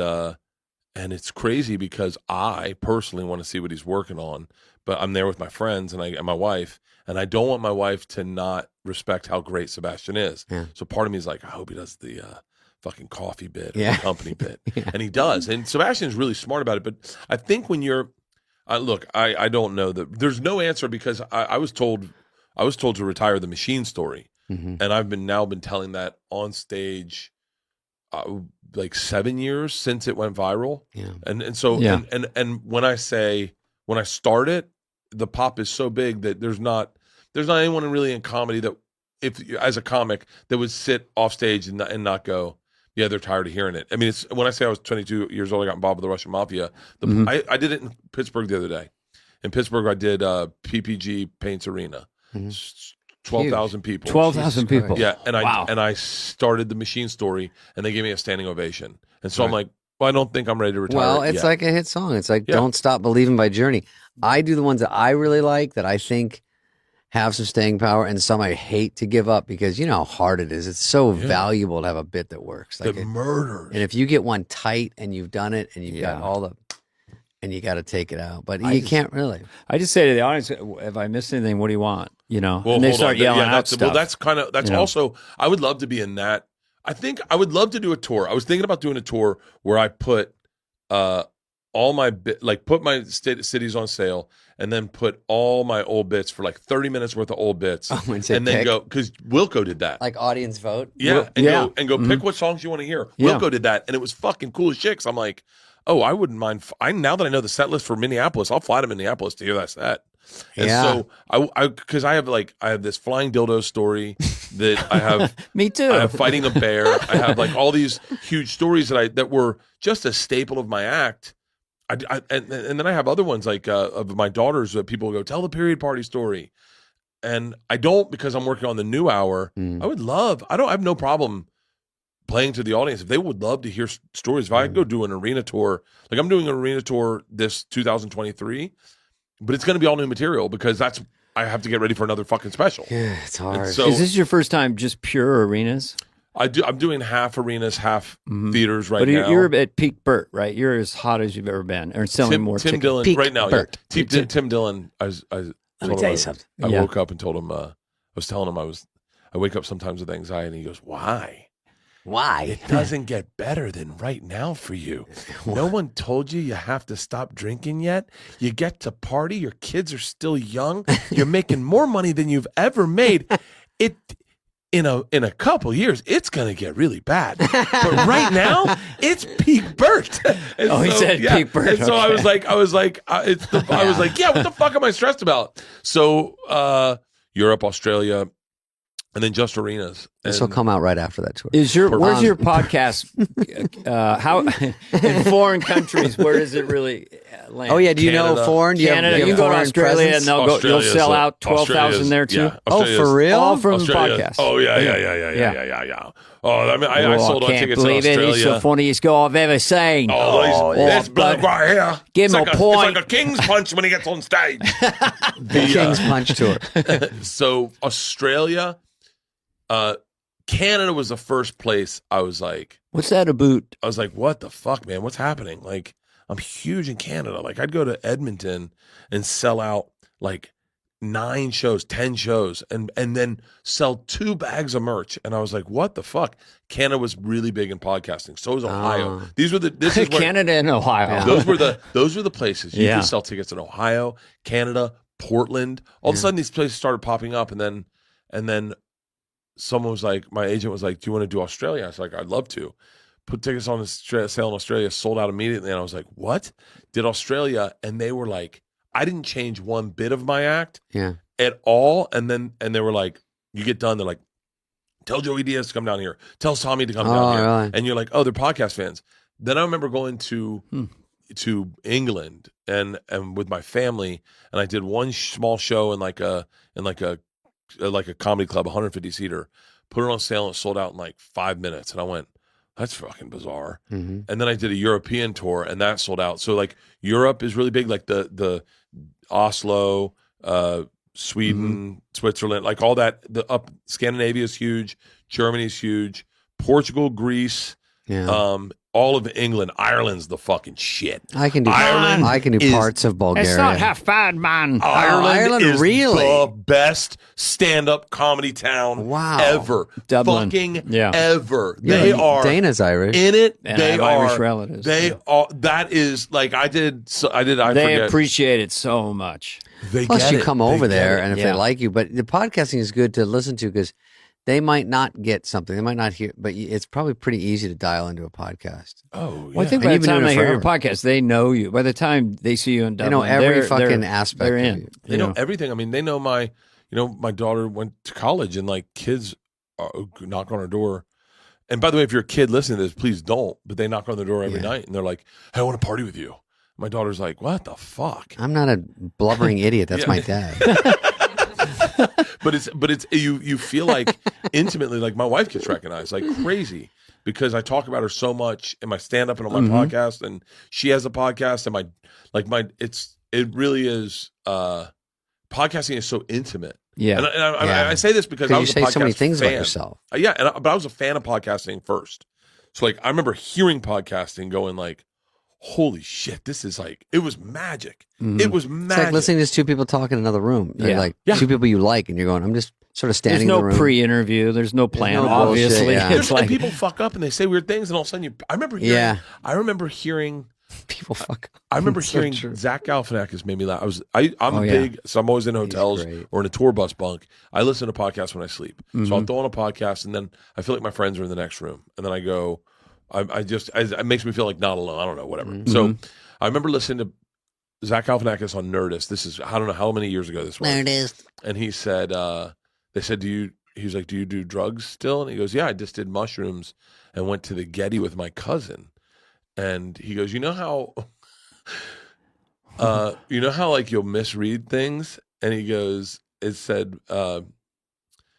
please don't touch the statues. But I thought it said, please touch the statues. And he was like, and I was like, oh yeah, he's like, oh, mushrooms. He's like, yeah, these are. It'd be good to stroke them. He's like, oh, around stroking. I remember waking up laughing hysterically, going, yeah, it's just Zach's delivery, the way he says things. He's great. But yeah, I'm a huge podcast fan, so I kind of like I get excited. Like when you guys started your podcast, I got really excited because I was like, oh fuck yeah, this is what I'm looking for. Something else to like.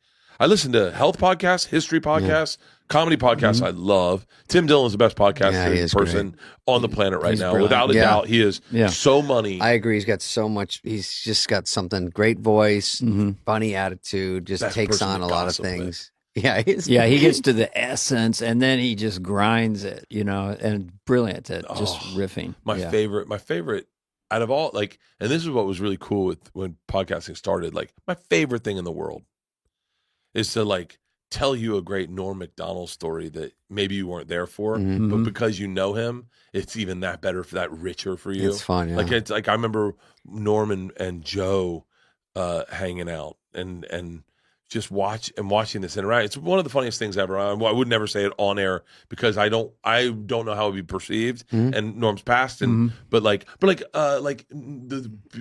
the gossip of stand up. The inside stories of stand-up. And that's what podcasting was when we started, was like just gossip. And it was so fucking good. I mean, you would get the juice. Like, did I ever tell you the story about the ... And I remember being on the edge of my seat listening to podcasts going, no. Like people would go on Rogan and just, no one thought we were listening. Like they would just talk. Right. That was the interesting, because you get in there. When I used to do Stern, it was sort of like that, where you're in a room like this and you're also trying to impress him a little bit, and he's digging, and he's pushes in there, and then you walk out of there, and my phone starts buzzing, going, "What the fuck did you just say?" And I'm like, "What?" And then people are like, "Hey, you didn't tell that story about me, did you?" I go, "I don't know." And then, but you do it, and it has tentacles. It gets to people, and they go, "Oh, you got to hear when he goes on here," or because Stern was like my sort of podcast, because I got to go on there once a year and then tell stuff, and then podcasting got bigger. But I thought you, Joe, Theo, like there's a lot of guys got into it early, and it really paid off. Well, I mean, I don't know. I always liked, like, I loved Stern. I know I loved Opie and Anthony also. Yeah. I loved when someone would walk in the room and you didn't know who it was. And you'd be like, "Oh, well, look who just walked in," and I'd be sitting in my car like, "What?" Like that greatest, is fun. Yeah, but I loved that, and so I like with the beginning of this podcast, it just starts with us sitting down and talking. Yeah. I love that shit. on a podcast. I'm like, Joe used to have a phone in his place that would ring out of nowhere, and he'd be doing a podcast when he did it out of his house, and his phone would ring, and he'd go, I don't even fucking know. That number's dead. I don't know who it is anyway. I used to get a kick out of that. And I remember going to his house. I was like, yeah, what is that phone number? Because I was like, I'll start calling when I know he's doing podcasts. Yeah. Like, it was just, I don't know. It was fun, but then at the same time, look, there's, you look at like people, they comb through all the shit they've ever said on a podcast, and I look at it and I go, I did a podcast with Joe one time. There's like 5.5 hours. And I got home and they had to take it down. And I was like, oh, wow. I was like, what did I say? And he was like, don't worry, it's taken out. We're good. And I was like, what good? And then you're laying in bed. I was like, did I say that COVID was created by the government? Like, and you're like, you just talk shit, 5.5 not realizing. Because you're like at dinner, you're just laughing. Yeah. And talking it's shit, the funnest. trying to crack each other up. But then you get like, do you remember my interview with, that I did with Sandler? I saw some of it. It was so during the pandemic, right? Fucking bad. Yes. No. And you got a tape measure with your wife. But that's yes. Yeah. I don't remember this. That's why was it thing. bad? I mean, okay, so this is the thing that I think is the thing about podcasting, right? So like, so they're doing Comedy Gives Back, and they're like, hey, and can you do interviews? We're gonna do interviews, and it was like maybe 3 days of what are these things, Zooms. Yeah. I was on so Zoom. Whitney hits me up. She's like, hey, I've got to interview Sandler, and I know you're a fan of his. Did you want to be here for that interview? And I was like, fuck yes. Now everyone's supposed to be socially distant. All these, there's so many rules. Everyone's being stickers about it. So she's like, I'll have a tape measure. We'll stay 6 feet apart, and it'll be fun. And I fucked that interview up so bad. Like, I didn't realize I fucked it up, which is what made it beautiful to other comics. Yeah. Because I got out of the interview. I got in my car. Thinking you scored. I hit a home run. First person that called was Mike Gibbons. And he goes, fucking Sandler, dude. Epic. And I was like, thank you. And he goes, dude, I am crying. We're sitting around crying, laughing, watching it. And I go, well, I didn't think it was that funny. I thought it was just informative. And he goes, funny? You asked the guy if he had Netflix. And I was like, yeah, but he didn't answer. Do you think he does? He goes, Bert, he's got a $230 million deal at Netflix. He definitely has fucking Netflix. He goes, you didn't even let him talk. And then my phone rings on the other side, and it's Big J Okerson. And he goes, I go, hang on, Mike. And Big J's like, dude, fucking Sandler, that was out of, this is, just so you know, we're about to trash you for the next 20 minutes on this Zoom. And I was like, wait, was it bad? He goes, you called his movie Precious Gems. I go, is that not the name of it? And he goes, you said his other movie was Happy Madison. And I go, is it not Happy Madison? He goes, it's the name of his production company. They're like, dude, you didn't let the guy speak. You have the biggest movie star in comedy on thing, and you told him stories about times you almost met him. And so, but like, if you can have a sense of humor about yourself, that's what podcasting is. Like, if I did that on Today's Show, people would be like, he'd be like, he ruined a great interview. Listen, first of all, Sandler wouldn't care. And second of all. Well, you texted. So I was terrified. Oh, is that what happened? You voice texted me, and you're like, the Sandler interview, huh? And you're like, don't worry. I think you said something to the effect of, don't worry, he watched your special. He liked it. Yeah, that's right. And then because trying to be the middleman, because I didn't want you to freak out like something wrong happened. Then Norm hit me up. Hey, Sandler, but that was good what you did with Chicago Adam there. Blackhawks game, and what's the under? Norm would always say, he'd always say the opposite. Yeah, it was a real good interview, right? I liked it, He goes, that was funny because it wasn't funny. Yeah. I liked it because it was bad. Hey, you're like when Farley interviewed Paul McCartney. Well, you had a lot of energy, and you were coming right up into the frame, and Adam was sort of on his heels. Like, now he was very relaxed at a desk or something. Bad. So he was just sort of relaxed, and so it was a funny mismatch because you were just so excited, and you came forward into the, so your head was gigantic, and Adam was, He was just back on his heels the whole time. Whatever happened with COVID.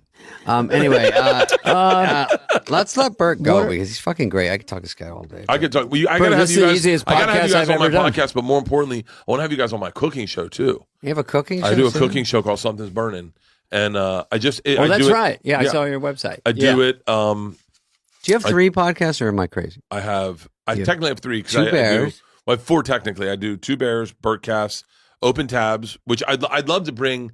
I'd love to do with guests. So what I do is I leave all my tabs on Safari browser open throughout the weekend as I Google stuff and just whatever I Google, like King Leopold. And then whatever I learn from it, I go through the tabs on the podcast and close them.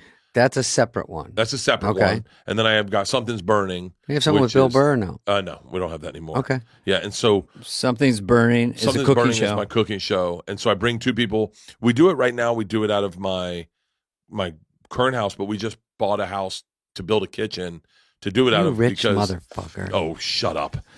I had your money. I'd throw mine away. Do you Zillow houses when you go to them? Do I do what? Zillow houses? Yeah. I Zillow when I don't need a house. I just Zillow. It's fun. I just look around. I Zillow everything. But no, we bought a house down the street because my kitchen isn't perfect. So we just got a house that had a kitchen we could tear down and build a new kitchen and put my podcast studio in, put my wife's podcast studio in, and do production offices out of so that we could just, because it's like the cooking show took off. I put Bobby Lee and Mark Norman in on it, got like 1.7 million views in like 2 weeks. And then Jim Jeffries, I put him on. And I didn't put him on. He was a guest on my show. No one likes lesbians. Is that guy? Yeah. No, he was telling me about mutton. No one likes mutton. Mutton's the old grown up. You want the lamb. You want the lamb shank the babies. It's like women. The Jim Jeffrey, he's with Alex too. He's Australian. He's with our guys. He's funny as shit. Bobby Lee always cracks me up. This week we have Steve-O and Andy Letterman. Then we have the banger. The banger. And this will be the one that legit, like, I don't think you'll ever, like, I don't, unless you're interviewing, sometimes you don't seek out their podcast. There is, without a doubt, you guys will watch Tim Dillon and Whitney Cummings. It will be the biggest thing. Him making fun of Whitney is pretty good too while they're doing it. It is. Did you already do it? I already did it. Okay. I almost passed out laughing twice. Tim Dillon cooking is so fucking funny. Is he berating Whitney? I remember, just like a highlight. I remember at one point, and this isn't even remotely the funniest thing he said. Right. She said, I have a lot of good ideas. And Tim goes, one.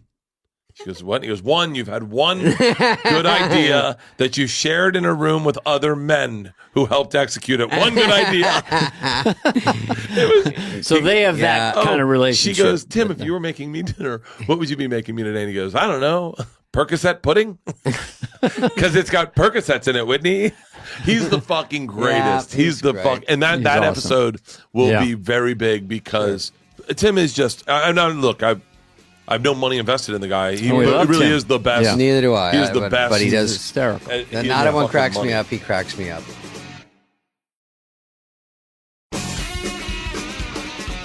Omaha, of all places, quickly, why Omaha is just good middle America. I'm very neurotic. So, like, when I knew what shoes you wear on your special, I've rules to specials. And number one rule is I have to shoot specials in a market that I've performed in a lot that I have that has not seen the material yet. So this is a real last question. Yeah. Do you feel like you have to do another special? Because I feel like even my guy goes, all right, your special did great. Let's get the next one. I go, fucking A, dude, let me just live with this material for a while because it's hard. You want it to be good, and it's hard to just flip it. After this tour 2023, I could be the idea is to be able to take some time off to do other projects. But in order to do another project, you kind of get take your stand-up hat off and put your production hat on or your acting hat on. And like, because stand-up for me is all encompassing and it's all I think about. It actually is even tough for me when I'm getting ready for a special because I'm not free thinking the way I am before. I'm really kind of dialed in on getting this one locking it in thing polished and sparkled up and like getting like putting all the rhinestones on it so nuance, that but yeah, I feel like after this tour I'll have new material. I would love to keep doing specials, but I would like to be one of those guys that takes a couple years off and instead of doing them every fucking say hi to your kids, months, does other things. No, they're in college. I don't need them anymore. Fuck them. I'm getting ready to meet my second wife. The idea that you full circle. I got to meet this lady, right? She's getting out of high school. The fact that you do 9-minute bits is, I remember because I got John Lovitz into stand-up. They're going, you're funny. It's a good income stream, and he loves it. But I remember he'd written a few things. He goes, I'm out of ideas. How do I get any more material? And I say, well, take the material you have and expand it. Yeah, you run it. Goes, Oh. And every time I see him, you saved me a lot of time. Well, have you ever that's the way he talks. But you doing 9-minute pieces based on a story, Yeah. because it seems like that's helpful in terms of getting to that hour. Well, it's frustrating. So like, there's a bit that I'm closing my special with now that happened fucking 4 years ago that I've been working on for 4 years. But you bring up in bits at the store, you'll be like, all right, anyone done this? And then you start working it and you get a couple. For me, it's a couple nuggets inside it where you can get a few laughs. And then once you can do that, then you focus on the thickness of it, hoping you can figure out an ending. Way out. Once you get the That's ending, the then you can tough skinny part. everything out Yeah. and just tell a short story. Yeah. And The so, ending is the tough part. endings, everyone telling stories, the one mistake comics don't make is a story people need to know it's over. Yeah. Because if they don't, it's got to pop. It's got to, and if you don't have the pop, don't record it. Wait till you got the pop. Wait till you got the thing where you say, fuck that bitch, this is Russia. Where everyone knows the story is complete. That's the end of the show. Either applause or at least we know it's over. You're going to the next thing. Yeah. I hated that on my special, I think I had two that were a little undercooked, but I loved them. Yeah. And That's then the name of Wait, your which next one were they? special, Which ones were it was ones where I go, they beefed out since, and I go, am I cheating? Because now it's a fully formed bit that's 3 minutes longer, but I go, but the nugget of it, which is a couple laughs, but now it's turned into a whole thing, and you go, fuck, but it's still, the root of it was that. Well, that's the problem I have with hours is I literally have a bunch of undercooked stuff, and then the idea is which ones are the which ones will be the best meals, because sometimes you got to take ones that are even like, I have like 2 bits that are fully cooked now, but it just, they don't fit in the hour. It just doesn't make sense in that hour. Where do you put them in? And I've told them a lot on the road, and I just got to take them out, and I can't use them for my next hour because I've already told them a bunch, so I got to write new stuff and then hope that I can take ingredients out and re-put them in somewhere. Paprika. I mean, I like, I don't know. Right now is my favorite part of an hour is I had everyone go watch it last week, and they all signed off on it. Everyone's like, "Holy shit, that's a great hour!" And I was like, "For real?" Because I'm so close to it. I was like, "Even this part?" And they're like, "Yeah." And I go, "Even this part? Like you guys like this part? There's one thing I did on I was like, "What?" And what about this one thing which I thought was really good? And they're like, "It's not that good." And I was like, "Shut the fuck up." And so I've got the actual hour, but now's my favorite part. Where you like tonight, I'm going to the store. I'm doing 3 shows, and all I need are certain tags inside jokes. So I just got to work on. I'll take the bit I need is wine tasting. I have a big thing about wine tasting, and so all I need are some good gems inside a wine tasting bit. So right now I'm going to go on stage and just talk about wine tasting, David. And the one line I wrote is which I thought was funny, and I'll tell it back. Hopefully it makes a special. But you go into wine tasting and they just pour you like the little bits of wine, like we're about to get our assholes eaten by Michael Jackson, and so that's the bit I like. That's a good word package. Yeah, because that's how he did it, I think. Jesus shoes. Jesus shoes. Yeah. So I got like 10 of those written in my book of who would drink just a little bit of wine, why they would drink that little wine, and then how do I force that into. I walk in and they've got little bits of wine like ... So that's the funnest part of stand-up of a special for me is that, because I'll go through my hour and there's lazy writing. My dad opens 3 doors. First door, and it's my lazy writings is like, fuck you, cocksucker, eat my ass, like whatever. Yeah. And then all of a sudden you're like, I should probably write a joke in there instead of just cursing. You're like, it'll still work, but I should probably write a joke. It'll still work. All right. Wow. Thanks, Bert. I appreciate it, guys. Thank you. It's I mean, like I said. This was so much fun. You have an incredible amount of energy. Well, thank you. Well, I'm sober. This is a toned down Bert, by the way, for the audience. We'll do another drinking one. I can do 2 drinks. Oh, definitely. Just give me Danny some Stellas or something like that. I'll drink beers. I just drink beers. Cold beers or ice cold beers. An ice cold beer buzz is I'll go out of this world. That's right. That's after a run, or I go hiking, and then a couple of after beers. a run, they sparkle. Well, just your whole body, you get on a whole other thing. So yeah, that'll be fun. I'm a runner. You a runner? Well, I was. Now I'm a hiker because I have a little bit of a hip thing. But I was a huge runner for years. Yeah, really into it. So you can still run 5 miles this morning.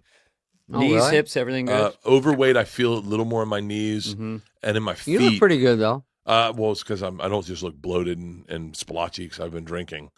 I 20 days off the sauce, so I feel like and I've lost a little bit of weight, but not as much as you'd think. Mm-hmm. So okay. Right. But yeah, it must feel great. But yeah, you're good with the shoes and everything. You know all about your pronation. Oh, I'm a supination. hardcore pronator. Okay. I film myself you know running that you in need- slow motion, yourself out. and you can Yeah. see me actually pronate. It's really Pronation horrible. is good to a that point, when you get a but boner? too much is not good. Pronation, we're talking, it's I shocking. know. I gotta go. Anyway, no, that's a great habit. Running is Yeah. awesome. I think it's the purest, wonderful, Oh, By the way, I might have catch you met later. my soulmate today. We Between have the so fear much of in flying, common. running, and the beer buzz after the running. Yeah, we'll fly somewhere together. Let's fly, go run, and drink. Yes, that's it. That's it. We'll definitely do that I for love sure. it. Yeah. This has been a podcast presentation of Cadence 13. Please listen, then rate, review, and follow all episodes.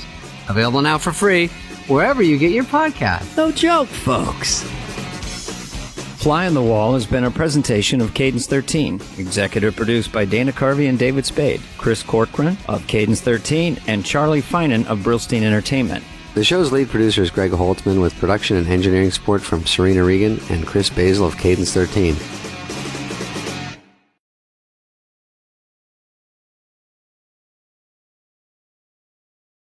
It's here, the Golden Retriever of Comedy Tour. It's in here. September 25th at the United Theater in Los Angeles. LA, I know it's downtown. I know no one goes downtown, but I promise you, I'm bringing a very good show. It's going to be worth your time to go downtown. September 25th, United Theater. Then the next night, the 26th, I'll be at the Moore Theater in Seattle, which I'm very excited about. And then the 27th, Revolution Hall in Portland. Portland, you sold out, so I love you. Thank you for selling that out. Seattle and LA, pick up some tickets. The shows are going to be very fun. DanSoder.com for all dates announced right now on the Golden Retriever of Comedy Tour. Thanks, and I'll see you out there.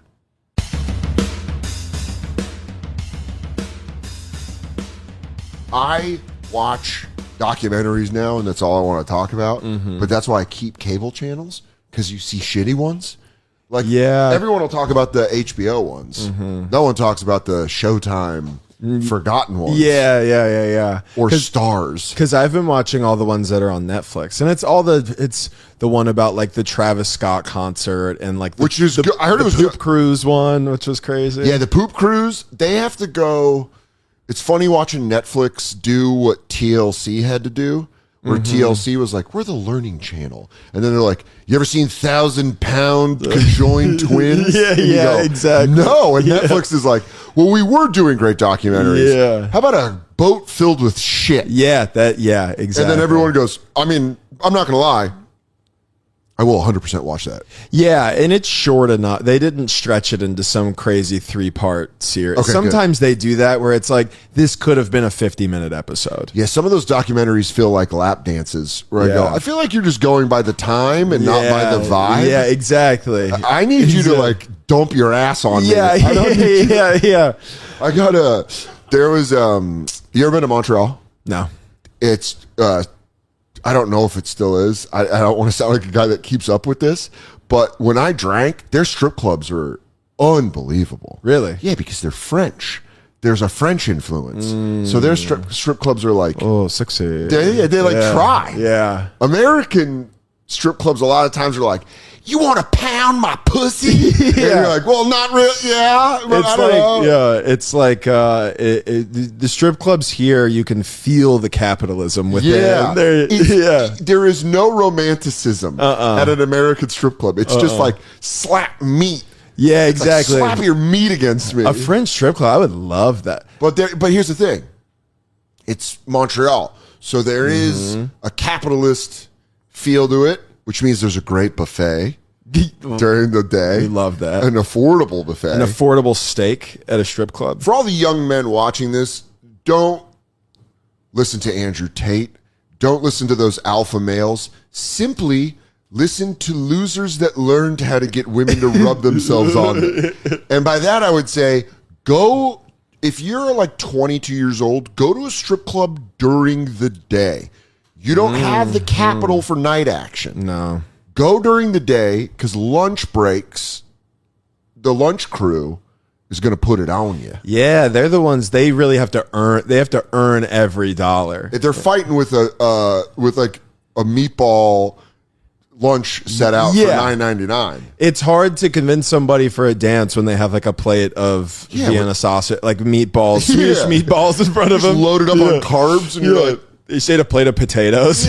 I'll dry hump you. Dude, I never went to strip clubs when I was young. Really? Ever. I didn't go to the first strip club I ever went to. I did a show in the side room of a strip club in West Palm. It was awful every time. Strip club shows. It was terrible. Well, there was a huge glass window on the wall where you could see into the strip club.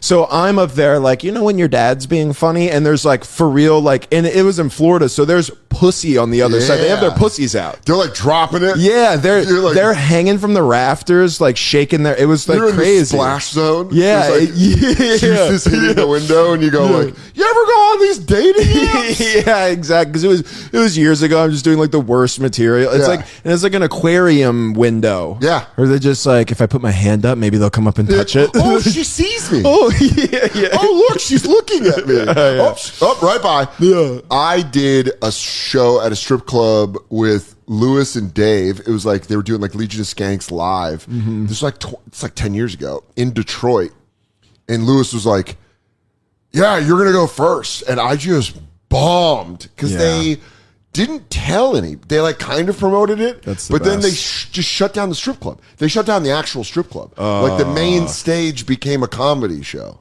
I'm sure there's some guys in there who were like, "What the fuck?" For me being like, you ever call your grandma with grandma voice? Yeah. And they're like, shut the fuck up. Some guy who jerked himself 90% and then went to the strip club like ready to get it off. And then you're up there just like, hey. He's putting bullets in the gun in the car. He's like, I'm going to come all over one of them. And then we're up there like, smoking weed's crazy. This fucking guy. But I completely understood why I bombed when I left. Never do a comedy club.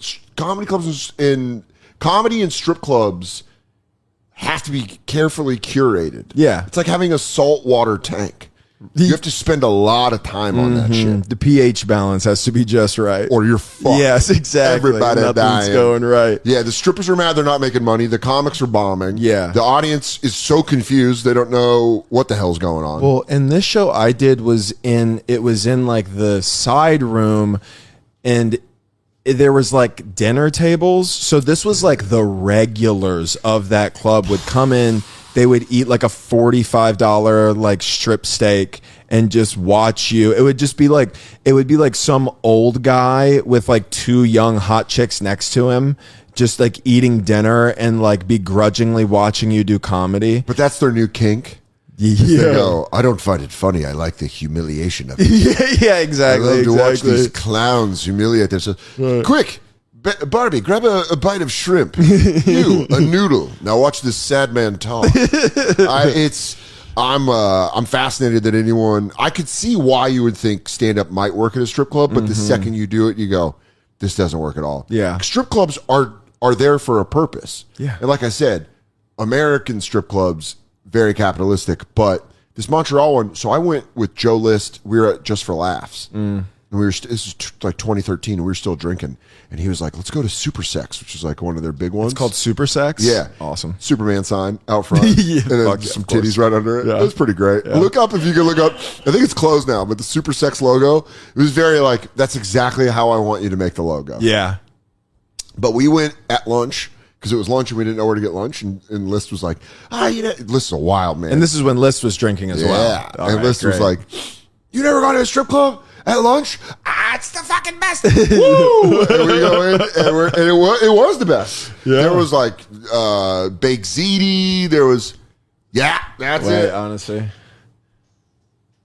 That's amazing. They're like Superman. so close to it without like any copyright infringement. They're like, yeah, like let's put Superwoman on it, but don't make it Superwoman. You know what I mean? Sex, dude. And that you would go up there, and the buffet was great, but the fucking lap dances was like, it was one of those things where when strippers are good at their job, people leave being like, we had something. Yeah, like there was chemistry. Yeah, and I went during the lunch thing, and this woman was just grinding it out for the money. Where I was like, dude, am I going to have to move to Montreal? Yeah. I think I'm in love with this woman. Slightly older, but I could deal with that. I'm going to help her with her real estate ventures. Yeah. I just want to talk to her. Yeah, exactly. I mean, we know the physical is there. Let's get into let's really get to know each other. Let's really see if this connects. Yeah, dude, I don't really like strip clubs. Love strippers. They're great. Separate entities in my mind. I love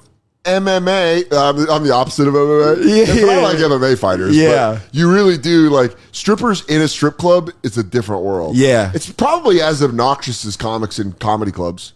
Oh, I'm sure. Yeah. Just being like, "What's up?" But it's like stripper names. They're like, "What's up, Cheyenne?" She's a real bitch. She stole my tips. There's so much drama going on there at all times. It's great. And then, but comics, we do that with drama where we're like, yeah, he's a TikTok guy. Yeah. At the club, you're like, "Oh, what's up, man? Hey, good to see you, man." Yeah. And then you're like, "This fight, he sold out an entire weekend, and he's all he does is do these stupid sketches." Doesn't he? He's been doing stand up 2 years. As you're putting on your eyelashes in the mirror. I'm putting my little cop suit on. I'm like, yeah, this is fucking. He's not even like a real comic. Just imagine comics putting on stripper attire as we talk shit about other comics. It's like a long boot, a long sexy red boot, and I go, yeah, he's just crowd work. It's pretty fucking lame. Do some bits. Awesome. You never went to strip clubs? No, dude, I didn't. Well, because I went from like young. Like I pretty quickly into the age where you can even go, almost immediately went drug addict. Yeah. So, and like this is Matt Ross, by the way. Oh, hey everybody. Yeah. This is Matt Ross. We slow start, and then I realized people tell me I don't intro people. Hey and guys. I don't. Matt It's Ross okay. My name will be in the title. Yeah. We just looked right down there. Yeah, it'll be somewhere. And if you're listening, you're welcome. Yeah. So you went right into drugs? I mean, I was a drug addict before I was even 21 years old. So yeah, strip clubs weren't really like, I started like hard drugs probably around like 19 or 20. Damn. So even like I wasn't even really like a big bar guy because by that time. Why would you be? Yeah, exactly. I mean, I would go, but like I don't have a lot of like, we were at the bar one time or went home with this girl. Like I don't have a lot of those. What was the thing that got you? What turned you into hard drugs? What was the moment were you like? Because I did the normal. Started smoking weed, started drinking. Yeah. But then I saw people go into drugs. Yeah. I was always like, when I was in high school, like a party kind of, but just, it was like smoking weed, and we loved smoking K2. I don't know if you guys remember those days. Insane. Well, so I'm old enough to know that I was old enough that young people were doing it, and I was like, that sounds dangerous. Dude, it was dangerous. And it felt dangerous, not in a fun way. It felt like you never know what's about to happen. I went to a Catholic school that drug tested like randomly. This is dangerous. So then, you don't want to fail a drug test, which I eventually did. Just being a student? Yeah. Was it that good of a school?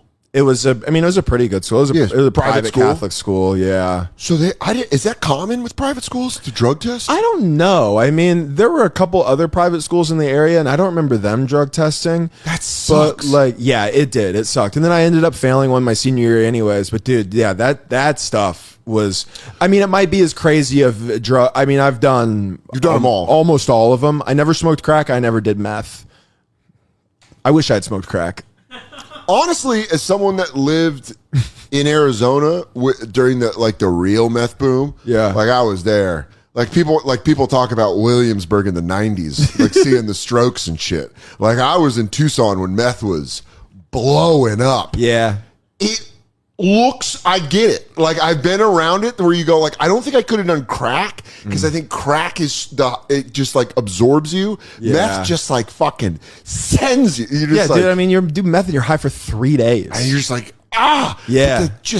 The body fat index and how shredded they all were. They're getting great. I mean, it gets you in great shape. You're active all the time. They'd be coming out of water ravines and shit with six pack. And you're like, that guy's face is, a monstrosity. Yeah, it's not good. Because E-Bombs World was like one of those first places where they'd show you like, look at this girl get on meth, and by like the 16th mugshot, you're like, oh no. It's just like a jaw. It looks like that old guy that does the sour face where it's like his jaw's above his nose. Oh yeah. Eventually that's how it gets. But if you were to say once, crack, do them once and then get off it. then it's crack.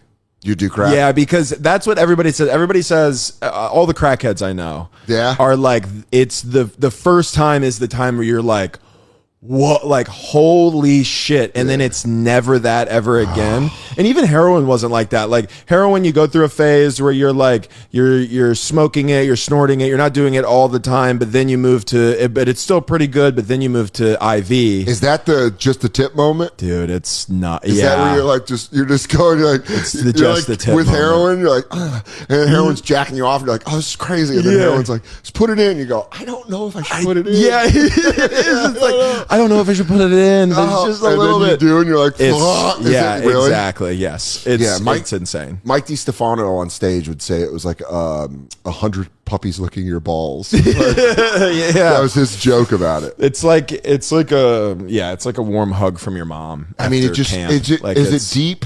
I've done really good. The hardest drug I've ever done is probably like MDMA cut with speed. I'm not a big drug guy. Yeah. Weed and alcohol were plenty for me. Yeah. But MDMA made me feel this feeling deep in my soul that was like getting light on a houseplant for the first time. Yeah. Like I watched the leaves move where I was like, this feels...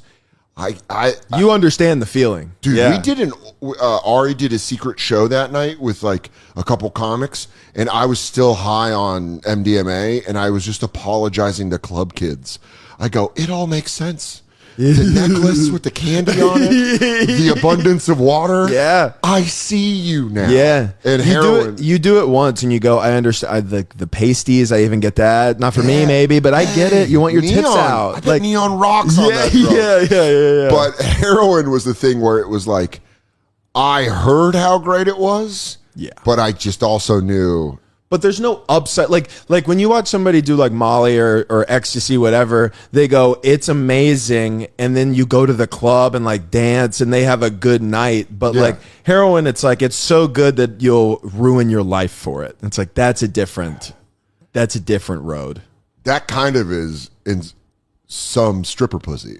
Say what? Stripper pussy. Yeah. They're like, you'll ruin your life for that. And you go, but hey, I had a stripper the first stripper I ever had sex with, she threatened to burn my house down, and I still slept with her after that moment. It is like heroin. You're right. That's incredible. It's like, I'll burn your house down. You go, prove it. It wasn't.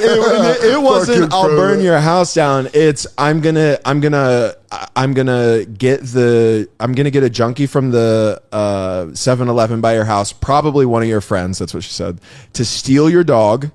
This sounds like... And burn your house down. It was like a plan. There were steps to it. I also want to let her loose on Reddit. Yeah. Bitch would tear people up. Yeah, dude. Just say that she's going to get a homeless junkie to kidnap your dog and burn your house down, and then to call him your friend. Yeah. Might be some of the best trolling I've ever heard in my life. Not, like, and she just threw it in, too. She's like, probably one of your friends. And it's like, kept going. It's like, all right, I get it. Okay? Oh, you're so sexy. Yeah. Why can I see I can see the just your cleavage enough is making me believe you. Yeah. I'm here from the streets of New York to tell you about food.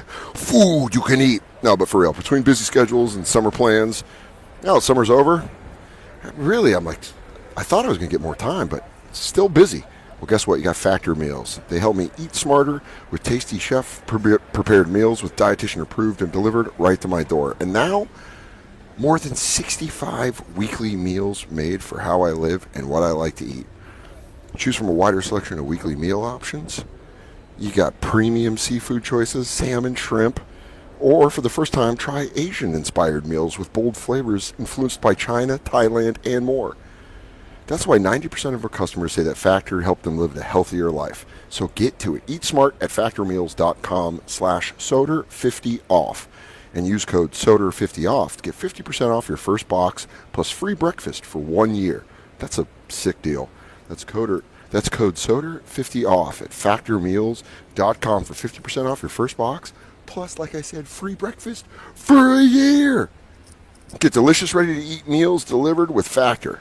Offer only valid for new Factor customers with code and qualifying auto-renewing subscription purchase.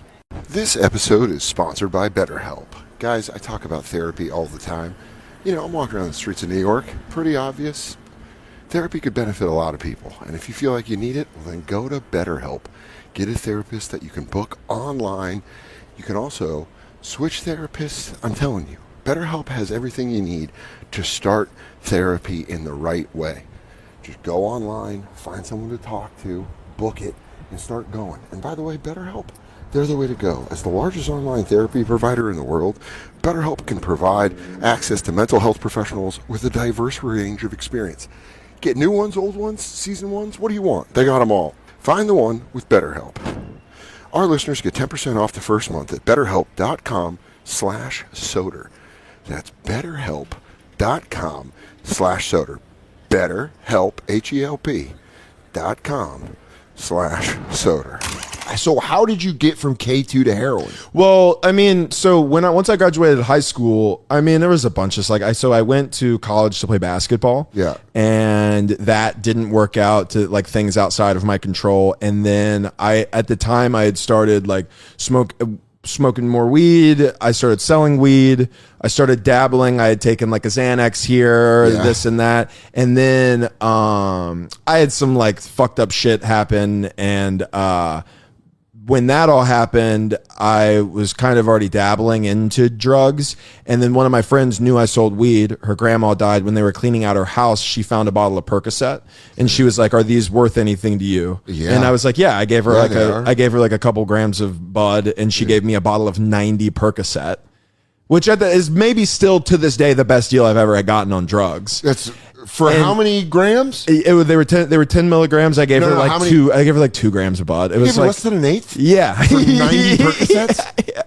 I also took her to lunch. Great. I took her to Tex-Mex. Great. Yeah. Couple enchiladas, chicken enchiladas for 90 perks. It was, and so then I was like selling those, and then I started you start taking those, and it was like, ooh, Percocets rule. It was crazy. The only reason I didn't have a horrible addiction to them was because I was so young. I was 14 and I couldn't get them after that. Yeah. But mamma mia, dude, I started saving because I had shoulder surgery. And when they had to reset my like shoulder, my humeral head or whatever, and they were like, "We're going to give you Percocet," and I would just take Advil, and then I'd pocket the Percocet, nice. and I just, dude, I'd grit it out. Just like, I had nights where like my shoulder would be throbbing, and I'd be like, "You fucking pussy, save it, and then save it." I'd go to the fucking. Shout out Ryan's house. Just sit on his back porch and eat Percocet and watch the football team practice. Smoke cigs. Ooh. 14 years old. Nothing hits like a cigarette when you're 14 years old and you've been broken up with the summer before your freshman year. And you're still heartbroken about it, dude. Nothing hurts. I remember watching like kids at his house and being like, "This feels like this is us." And you're like watching it, you're like fucked up. You're like, oh no. We were like on perks and I was like, "Why are we watching this?" Yeah. I'll still talking like Casper. I was like, Yo, pussy smells like butterscotch. Yeah. But I ran out of them. Yeah. And I was 14. And I wasn't going to do some crazy shit to get them. Yeah. And that's how that goes. But like, once I started taking those, and then I start making, druggy friends. And then a guy I knew was doing Roxy's, which those are like the predecessor to Oxys. And I remember or lower Oxy. They were so it went from Oxy OCs, which were like super high milligram, supposed to be extended release, but you could just suck the coating off and then snort them and shoot them and all that. Dude, where's that book? And then Dope Sick. She just straight up walks down how everyone took Oxys, stripped them of their time release, crushed them, and fucking snorted exactly. them. So then I got into drugs after those had already been discontinued because everybody was abusing them, but they still made Roxy's, which my buddies were there, like they would be in my apartment and they'd be like snorting them, and I was like, that seems a little intense. But then once you do enough perks and you realize those are exactly that, except better, you do that, and then you start buying those from that guy, and then eventually that guy starts doing heroin. Like one day I call him to try to get Roxy's, and he goes, "I don't, but I can get you tar." And I was like, is that what he called it? Yeah, we called it tar or dark. Tar or dark? Yeah, dark was like if you're texting about it, as if like, it's so funny when you're like a 19-year-old being like, "Hey, can I get like," it's like the feds are gonna read my text and be like, "What could he be talking about?" I can't decipher him. Yeah, we need to bring in a code breaker. Yeah, but listening to you talk about that, knowing you were 19, makes me feel like such a colossal pussy for how worried I was about getting busted buying weed in Arizona. And you're all like, yeah, let me get dark. And I was like, hey, got any more caterpillars? So I can smoke a bowl. Meanwhile, you're like, yeah, I'm going after the hard shit. Yeah. Well, and then like, so, you make that call and it's such an easy sell because at first you go, I don't really know. And he goes, it's $50 and it's going to get you higher than $200 of oxys will. And I'm like, all right, yeah, let's do that. That's always the argument for heroin. Yeah. It's the most powerful and the cheapest. Yeah. That's why that Oxycontin thing of like how everyone's hooked on heroin and opiates now is it just led to that. Right. It's just you got taken away by the same tide that took away most of America. Right. Which is here's a couple pills. Oh, you feel superhuman and comfortable. Yeah. Now there's no more pills, but we can help you out. There is an alternative. Exactly. So when you started doing heroin, did you start snorting it? So with tar, you can't. It's kind of hard to snort because it's like it's like tar. Like, so you can snort it, but you have to like dissolve it in just a little bit of water, and you have to snort the water up your nose. But you can't. You don't want to snort it too far because then it'll just go down into your stomach and you don't absorb. So you have to like half snort it and then like hold it. You know when you get a bloody nose and you have to like lean forward like that? It's like that. Like so it's awful. Horrible. So it's so much easier to just smoke it off foil, and I love smoking stuff off of foil. What kind of straw do you use? Don't kill the turtles. No. So the best thing to do like plastic would melt. Yeah. So the best thing to do is take a Bic pen. Empty out a Bic pen, cut it in half. And Bic it's knew what sturdy. They were doing. They did, dude. It's so easy to disassemble. And they go, Johnson, why did you make that pen like that? He goes, hand it to me. He goes, now you can snort heroin. He goes, son of a bitch. Son of a bitch. Oh my God. I was like finding out when the Apple chargers could do that thing for the cord. Like old Apple chargers used to have these latches on it that you could pull. Oh, yeah. That's what they do with Bic. Yeah. You can use it for heroin. Yeah. Oh my God. Bic is owned by Purdue Pharma. You're like, who would have thought? Oh, the Sacker family's got interest in Bic. Yeah. So that's how you smoke it mostly. And then, so you were smoking it. Yeah. And then who was the one that was like, you should, because Katie hates needles. I'm fine with them, but I would never trust myself. Yeah. So I actually had a pretty unique experience with that the first time because most people it is you're hanging around other people who are doing it and then eventually they'll do it to you. I would have to do that. I'd go, yep. You do it for me? I feel so helpless. No, you'd be shocked. There are people who come in, been drug addicts for years who have never shot themselves up. Is that the heroin equivalent of like, I've smoked weed since I was 15, but I can't roll a joint? Yes, exactly. It's like, at what point did you not figure, hey, maybe I should learn to do this myself? I just go, I would absolutely have a thing tied around my arm being like, I need you to help me. It's like when I set up the lights for the podcast with Mike and I go, I helped. And he goes, sure. You like extend one thing and twist. You're like, there we go. Pretty good. Look who helped.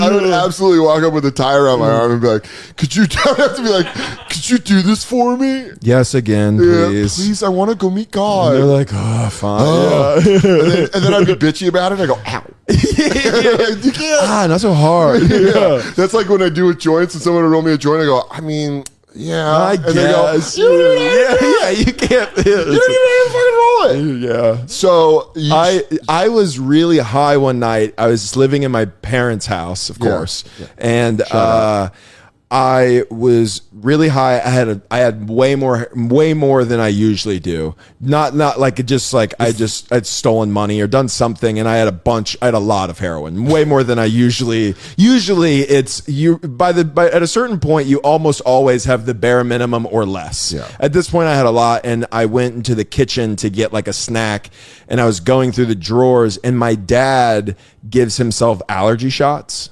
So I just find like a bag in the back of the cabinet of needles. And they're the same, like really skinny, like I forget, like 20 gauge or whatever. Have you watched people shoot up? I had seen people do it and I knew people who did it, but I was just never like, You know, I was still like, I was in denial for a real, I was always like, no, I only do pills and I know what print is on them, so I will always be safe. And then it was like, oh, I only smoke it, I don't shoot it. Like, I was very like trying to always be like, no, it's not that bad. Like, is there an air of superiority when you're snorting and smoking it versus shooting it? Like, do you look down on the people shooting it, or do you look at them like they're more extreme? Yeah, it flip-flops eventually where you go, that's actually badass. That's the way to do it. I don't want to end up like Ronnie over here. Yeah. And then by ever you're like, oh, I forgot. He's on a different planet right now. Yeah, I'm trying to catch up to Ronnie. And so I ended up on a blue light forum, like looking up how to shoot up.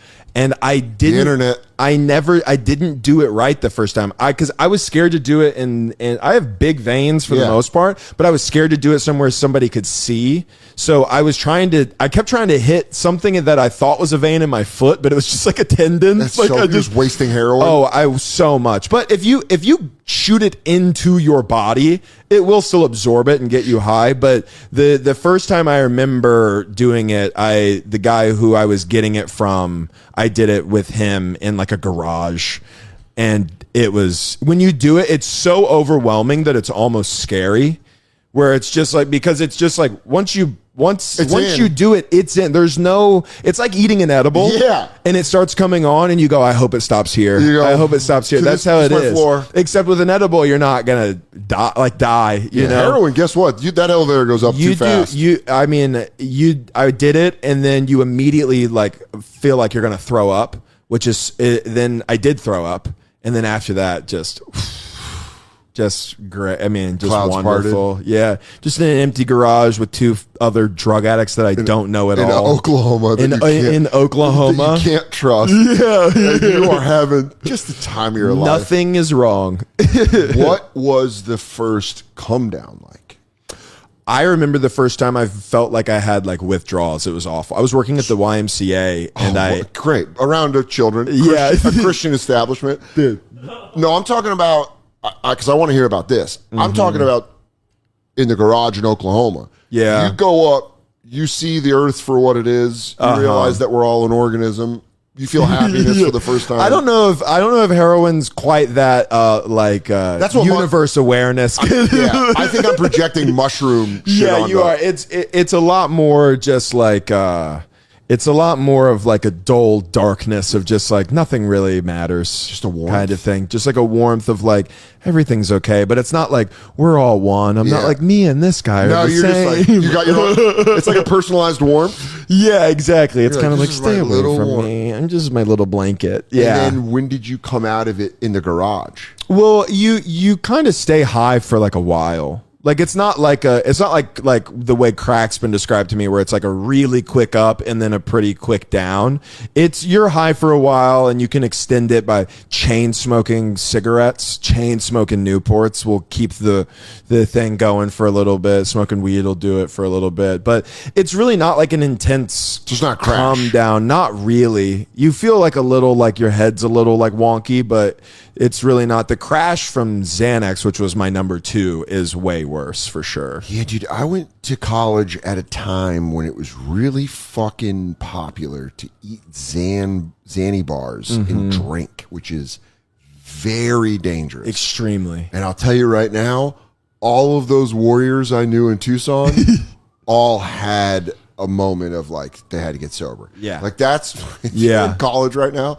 You don't understand it, but in like 10 years, give it 10 to 14 years, you're just going to see a lot of people that they were like, well, that bill came. Yeah. Like people I knew that were some of the hottest girls and some of the coolest dudes were doing Xannies, and they do coke, and they like drink, and their lives just looked, they lived in like beautiful houses that had tile floors. Yeah. And then you see them 12 years later and they go, there was a price to pay. Oh, yeah. Yeah. You were accruing debt that entire time, and eventually you had no idea. They come to collect. Yeah.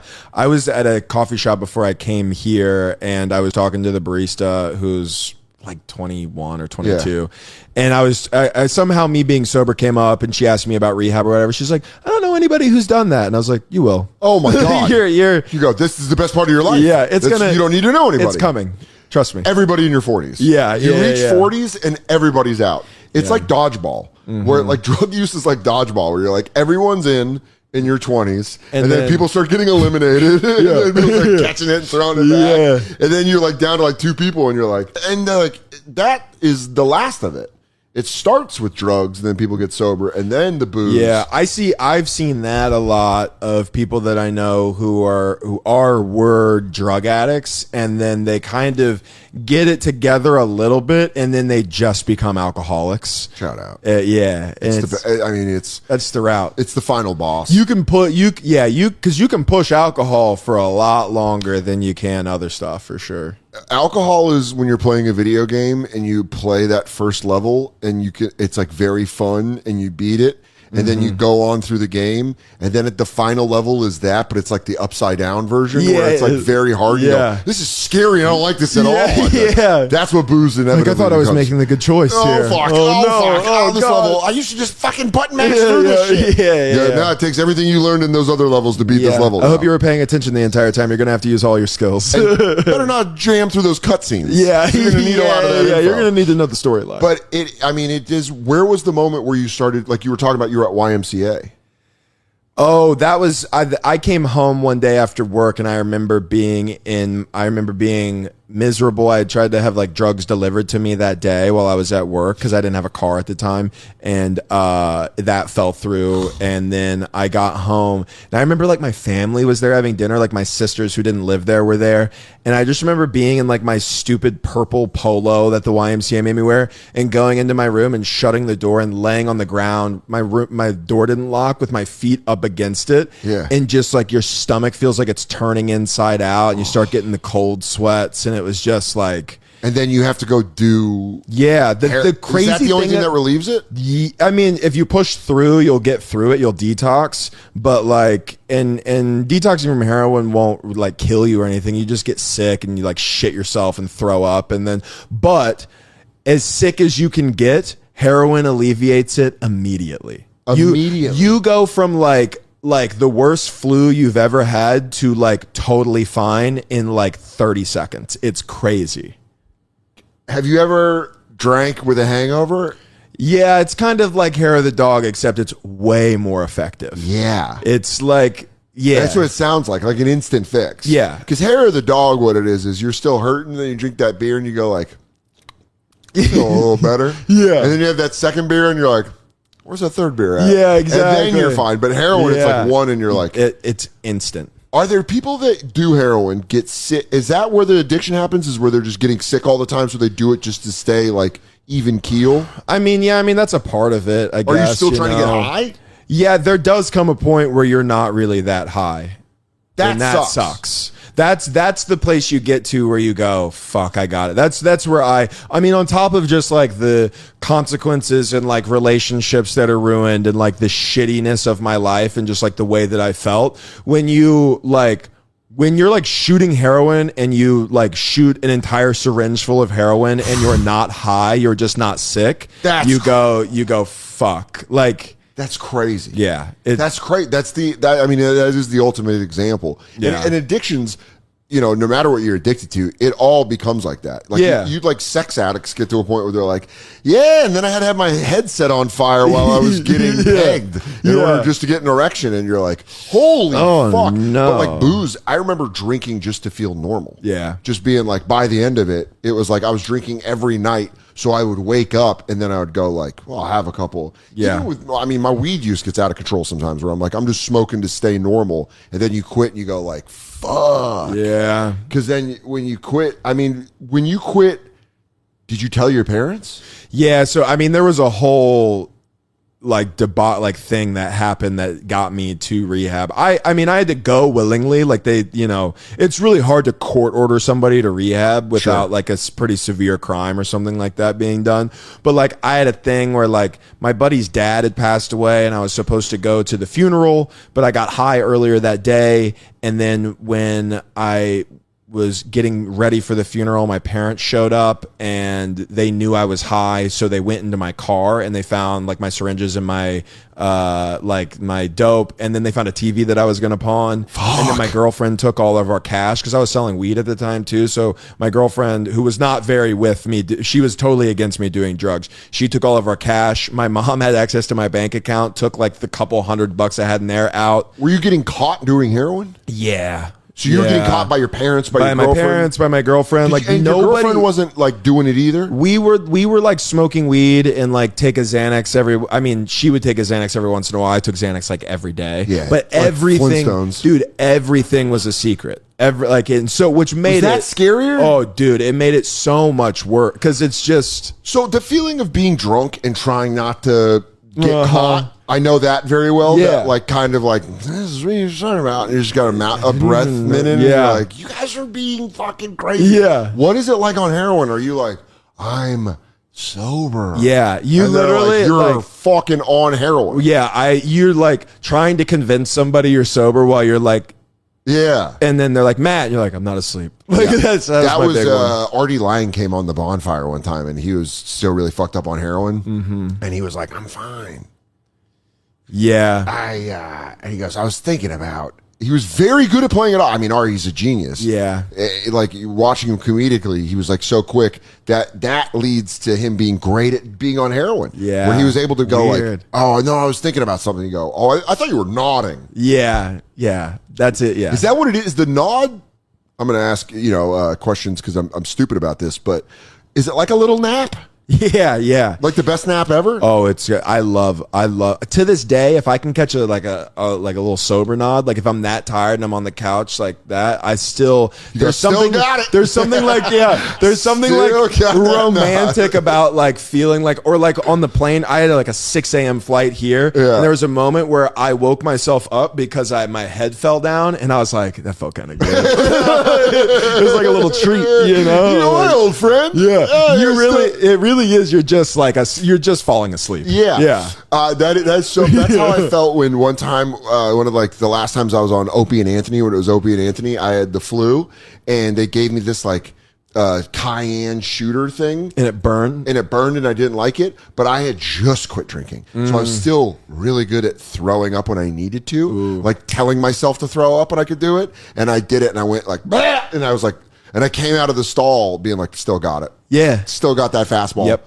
Even though it had been 6 months since I stopped drinking, I was Yeah. like, I can still throw when something's in my stomach and I need it out, because I used to be able to clear room to drink more. Yeah, When I was like feeling like too full or like a little drunk, I'd go like, whoa, and I'd be like, let's just keep going. Puke and rally, man. Oh, I mean, my that's God. it. It's so funny that like puke and rally is a thing that I remember like young, like being young and doing, and it's like a funny thing of like, oh, I'm gonna puke and rally, and then it does turn into like where you're like, Brother, this is a there's necessity. seriously not enough room, and I have to have more. And it starts getting real dark with drinking and puking and rally, where you like start to worry about the enamel on your teeth. Yeah. Because you're doing it where you go like, and you go, Yeah, like you're- rubbing oh, a thing no. on it. You go, Oh. this keeps the enamel on it. But, sorry, I want to go do more shots with Michael Che upstairs. Downstairs at Playwrights. That was the last time I did that. We were drinking Guinness, doing shots, and I was like blackout from earlier. And I just went downstairs, threw up, felt fine, drank water out of the sink, came back upstairs and was like, and did a double right when I walked up. Dude, and you're like, Guinness and shots. What a thick. meal.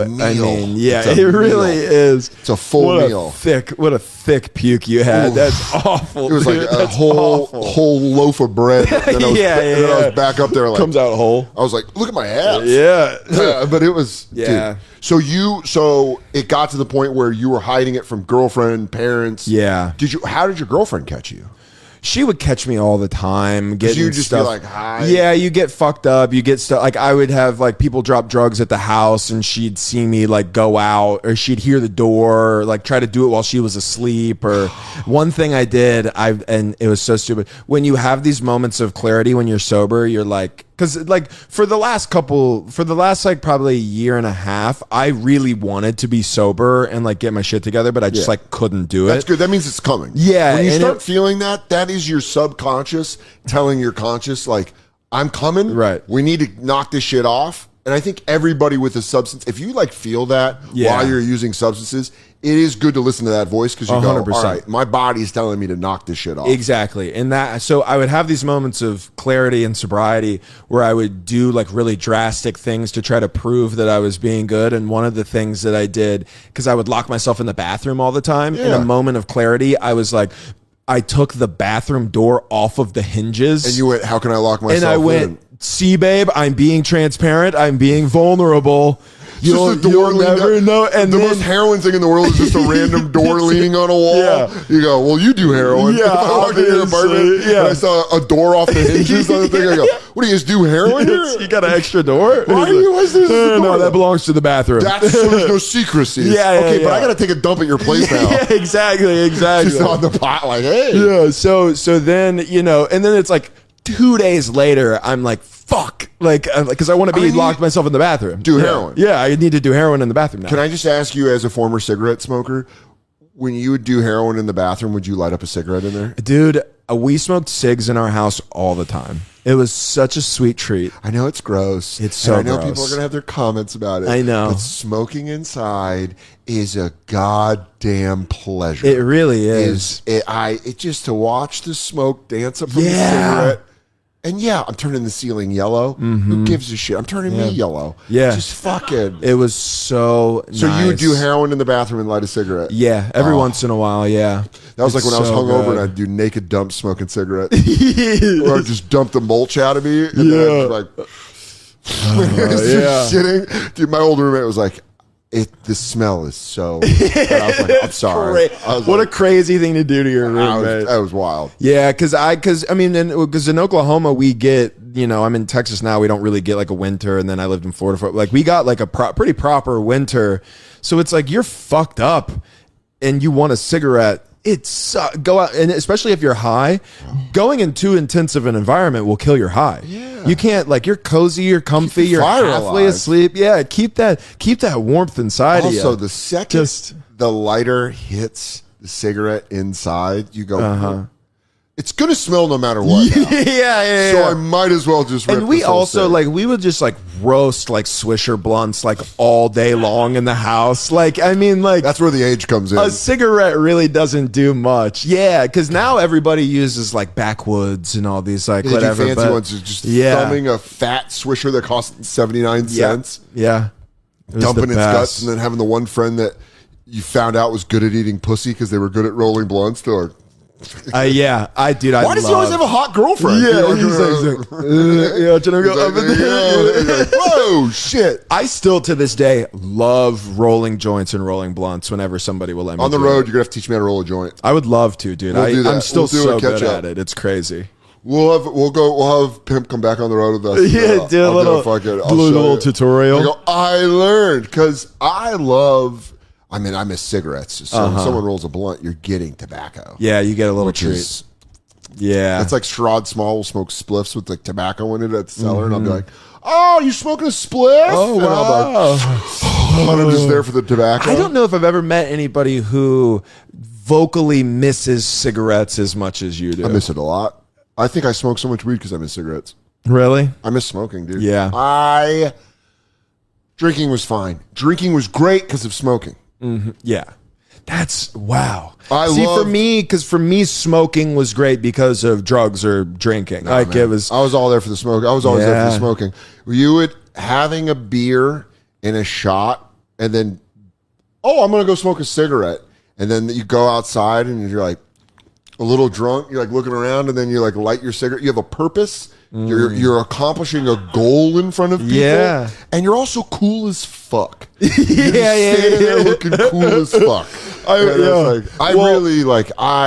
The way Katie and I talk about it, it's like that we went to conversion camp for gays. Yeah. And we talk about gay sex with each other. Yeah. Like, we're like, I'm telling you, the world gets bad enough. I'm going to start butt fucking dudes. Yeah. It's like those, there's these reality shows where like Mormon wives have these husbands. Yeah. Have you seen there's like clips of it of the guy being like, I do have same-sex attraction, but I'm not, acting on, and it's like, but they'll have those conversations where it's like, well, if I was going to do this, I would probably suck off Raphael at the grocery store. Exactly. Yeah, it's Katie and I do that with cigarettes. When I got to meet, we have this rule, right? Katie and I have a rule. It's kind of a made up rule, but it's still rules. It's a rule that rules.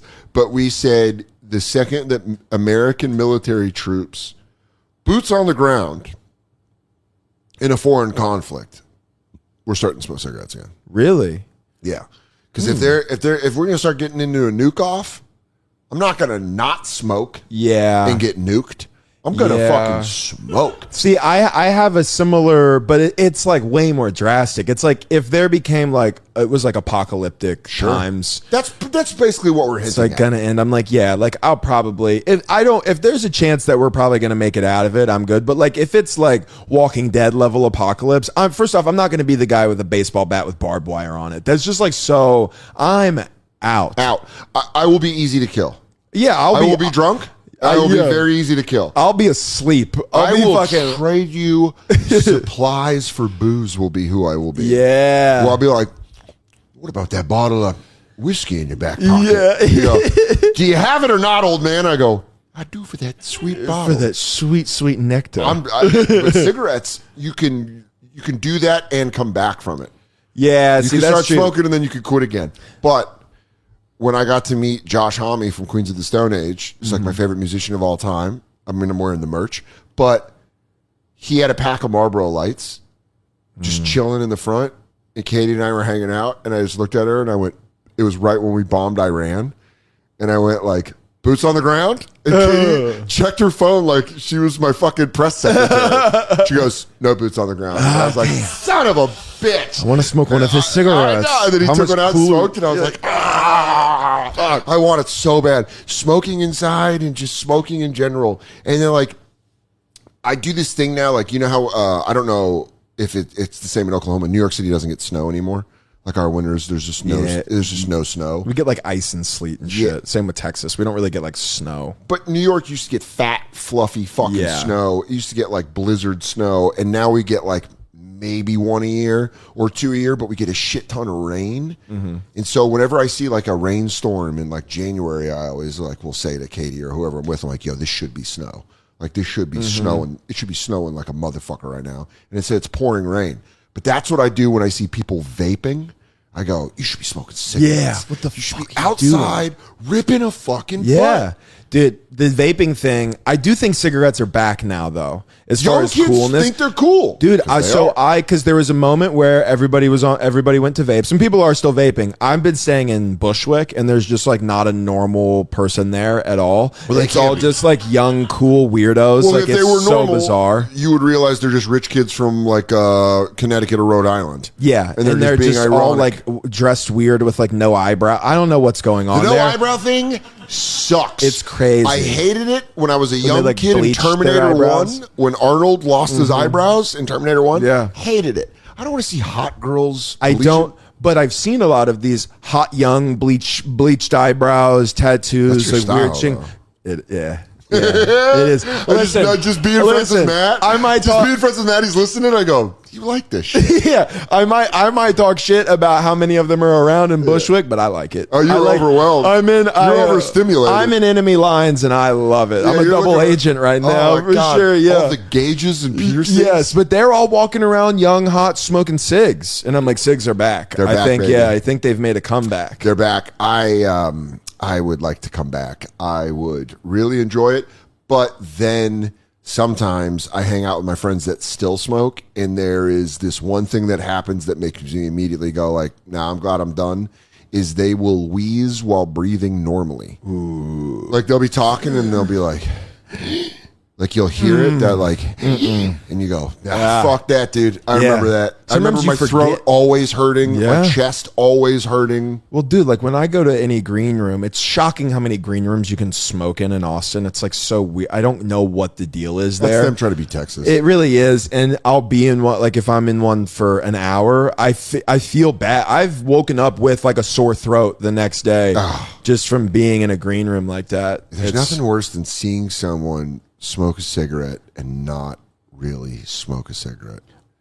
I watched somebody. It should be a felony. In where they hold it and I watched somebody do that to a joint. And then No. I watched him do it to a joint, and I'm not even like, I love weed, but I just can't do it. Sure. And she was sharing it with somebody else, and I was like, let him have the rest of it. You're not even inhaling You're it. not even here for it. Yeah. It's like eating a meal and you're just pushing your food around your plate. Exactly, like a kid being like, no, Mom, I ate some. Can I tell you right now, my grandmother, right before she died, was like, it was real bad. This is when she's probably like 95, 96. Katie and I went to visit her, and we drove from San Francisco. It was a long-ass drive.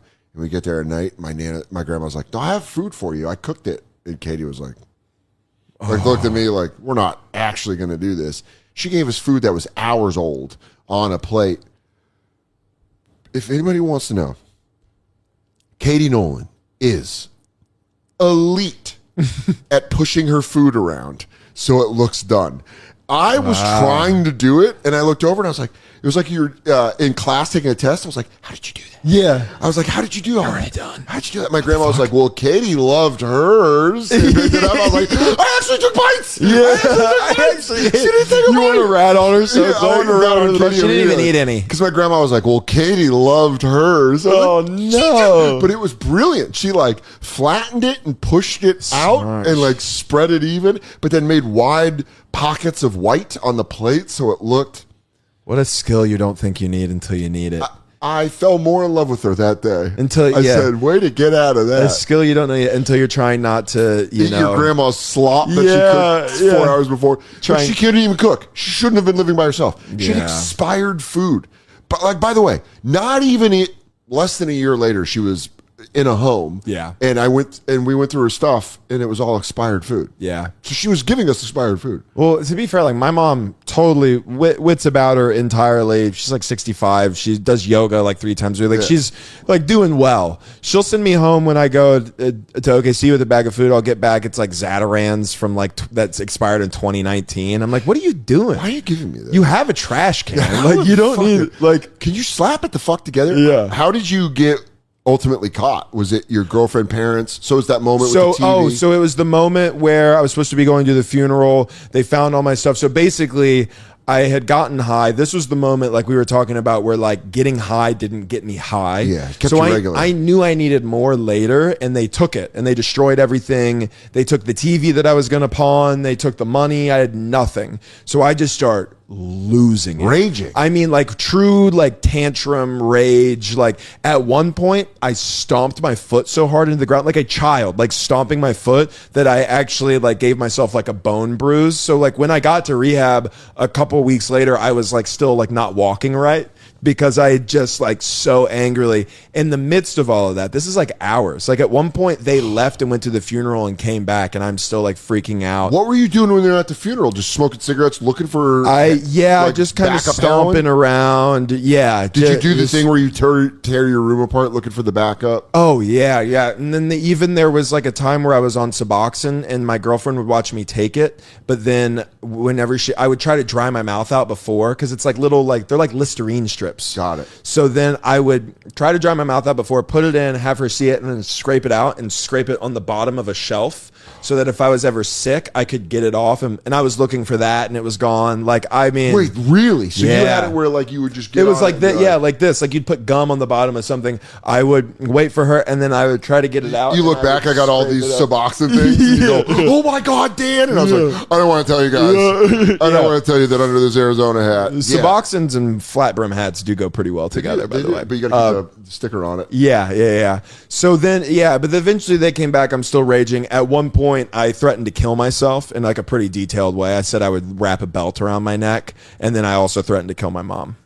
That's the one probably where they go, hey. They go, come, you, all right. But but then Hey. once Then you have that moment where they go, come on. hey, Matt, that's it. Matthew.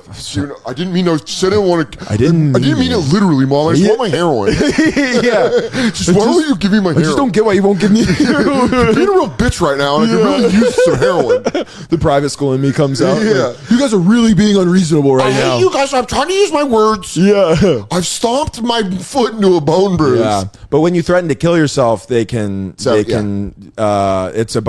called the Baker Act in Oklahoma, but like 5150. 5150, yeah. I actually had just started really calming down. I remember I was sitting on my bed and I was like calming down, like the realization that I just wasn't gonna get drugs happen. And then I heard like the heavy boots and the belts walking through my house. The radio talk. Yeah, and I said out loud, I was like, if the police are here, I'm gonna run. And I heard a voice from the other room go, where are you gonna go? And it was a cop. Because I'm in. Were you saying that in your room? Yeah. If the cops are here, I'm gonna run. And he goes, I swear to God, if the cops are here, I'm gonna freak out. and he goes, this could get fun. Hey, buddy. Hey, Buttercup, where you gonna run? Yeah. He goes, I'll fucking chase you down in these goddamn boots. So you just submit? Yeah, I mean, immediately they were like, "What's going on?" And I remember I was like, "I'm addicted to heroin," and they took all my stuff. And they were just like, "All right, well, you're gonna have to come with us. You said some stuff. They're worried about you, you know." And then they took me out. I was handcuffed in the back of a police car. It was crazy. Like it was. And then they took you to rehab. They took me to a hospital, okay, where they do an assessment. Then they took me to a psych ward on the south side of Oklahoma City, which was not a good place. Yeah.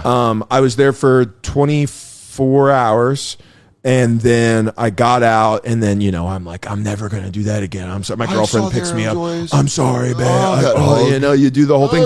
And the crazy thing is, like, I meant it. I mean, I was like, this is the worst, like, consequence that I had. I had narrowly escaped many arrests and all sorts of stuff. It was crazy, but then I was like, I'm done. And then, like, the next day, I was high. That's what people don't understand about addictions. You can have the right intentions. Every time you could be like, I really do want to quit. Yeah. But that motherfucker shows up and just goes like, quick one. And you go, quick one. And then what's crazy is, I don't know if, like, obviously much different heroin than alcohol, but when I would quit alcohol and then when I would quit drinking and then I'd get drunk again, it wasn't fun. Yeah. I'd get drunk and immediately go like, the fun gets ruined. Why did eventually. I do this? By the time you're getting drunk again, or getting high again, like, the fun has been over for a long time. That's how it was. So then, like, the next day, when I ended up like getting high, I was like, fuck. Like, and then like a couple days later, my mom was like, would you go somewhere if we sent you? And I was like, yeah, 100%. And then that was it. Yeah. That's great. How long has it been? October will be 9 years. Fucking awesome, dude. It's been. That's fucking awesome. Weird. It's been a long time. Yeah. And when did you start doing stand up? Like 6 years ago. Damn. Yeah. That's fucking... So I started while I was sober, living in Florida. Smart way to go. Yeah, because we met in South Beach. Or Dania Beach. Yeah. But yeah, that's like... So you moved to Florida after you got sober? I went to rehab. That's usually on drugs. Yeah. Well, there's an insanely large rehab community in Florida. That's the unfortunate part of America. Yeah. Is that you realize the addiction is there to serve the other thing they Yes, have. precisely. So, I mean, there's a ton. I went to a rehab in Texas in South Padre Island, which is actually very funny because the only time I'd been there before was for spring break. Yeah, just getting like, I mean, that is destroyed. That's so funny. All of our best rehabs are in like spring break cities. Yeah, where you're like, come to Lake Havasu to clean up. Yeah, because then they sent me from there to West Palm Beach, Florida. Yeah, it was like, so yeah, and then that's how I ended up in Florida, and then I just lived there for. I would imagine a lot of beautiful women in the rehabs in Florida. It does. I can tell you this: when you're in rehab long enough, you don't give a shit how beautiful they are. Yeah, everybody's beautiful. That nurse that checks you in at first, that you're like not even looking at, 30 days in, you're like, damn, Megan's looking good. Yeah, Nurse Megan is thick as hell. She's obese. Yeah. She's thick as hell. The doctor says I'm gonna have a heart attack if I keep eating KFC this way. Yeah, exactly. Go, what are you doing later, Nurse Megan? She goes, you're like, shit. You're squirrely. Yeah, you're crazy. Yeah, my husband's a CO. At one point when I was in rehab, they took us out to get a haircut, and there were magazines there, and I stole like a picture of a girl at the beach and ripped it out, and that's how. And then the other dudes are like, I heard you got that shit. It's like being in drug addict behavior seeps into fucking pornography. Yeah, you're like, dude, I heard you got a Fredericks of Hollywood. Yeah, please, I'm looking to boot. Well, you just got a pack of Reds, so So let's bet trade there's- off. I bet there's something we can smoking do in here. rehab's got to be. Well, that was the thing with me. Like I said earlier, drugs were smoking was an accessory for me. So when I was sober, smoking would the nicotine would just give me crippling anxiety and make me feel sick. So You want to give me to rehab? Just tell me I can smoke. Yeah, dude. I mean, I'm an anomaly in that way. Most people, there are people who start smoking in rehab because you just want a thing. Coffee? Yeah. Cigarettes? Oh, yeah. My buddy got out of rehab. He was smoking, and I was like, dude, yeah. Yeah, I get it. Let him have a thing. I do the man. pouches and shit like now, like I do all that. Like you gotta have a thing. You got to have a thing. It's dangerous not to have a thing. You're in a ride. Dalia didn't have a thing, White and then knuckle- we all found out what his thing was. In 2 documentaries. In Yeah. 2 well-done YouTube documentaries. Exactly. And you find out, it's always, whenever someone's like, I never drank alcohol or I never did this, I'm always like, what fucked up thing? There's Because a every human being has a shadow. Y'all got a What thing. is your shadow? Yeah. If you're trying to hide your shadow, it's probably much bigger than my shadow. Precisely. I'm like, yes. look at my shadow. It's right here. Yeah. I want to. Yeah. You just got to know it. Yeah. I never trust people who are like, I just never. Yeah. It's never been my thing. Yeah, it's like- there are people. Listen. I'm not saying there aren't people like that. Yeah. I'm saying they are a giant rarity. Yeah. Because whenever usually someone goes, don't even touch the stuff, and then they're like, but little boys' underwear. yeah. I love to have casseroles of little boys' underwear. Casserole.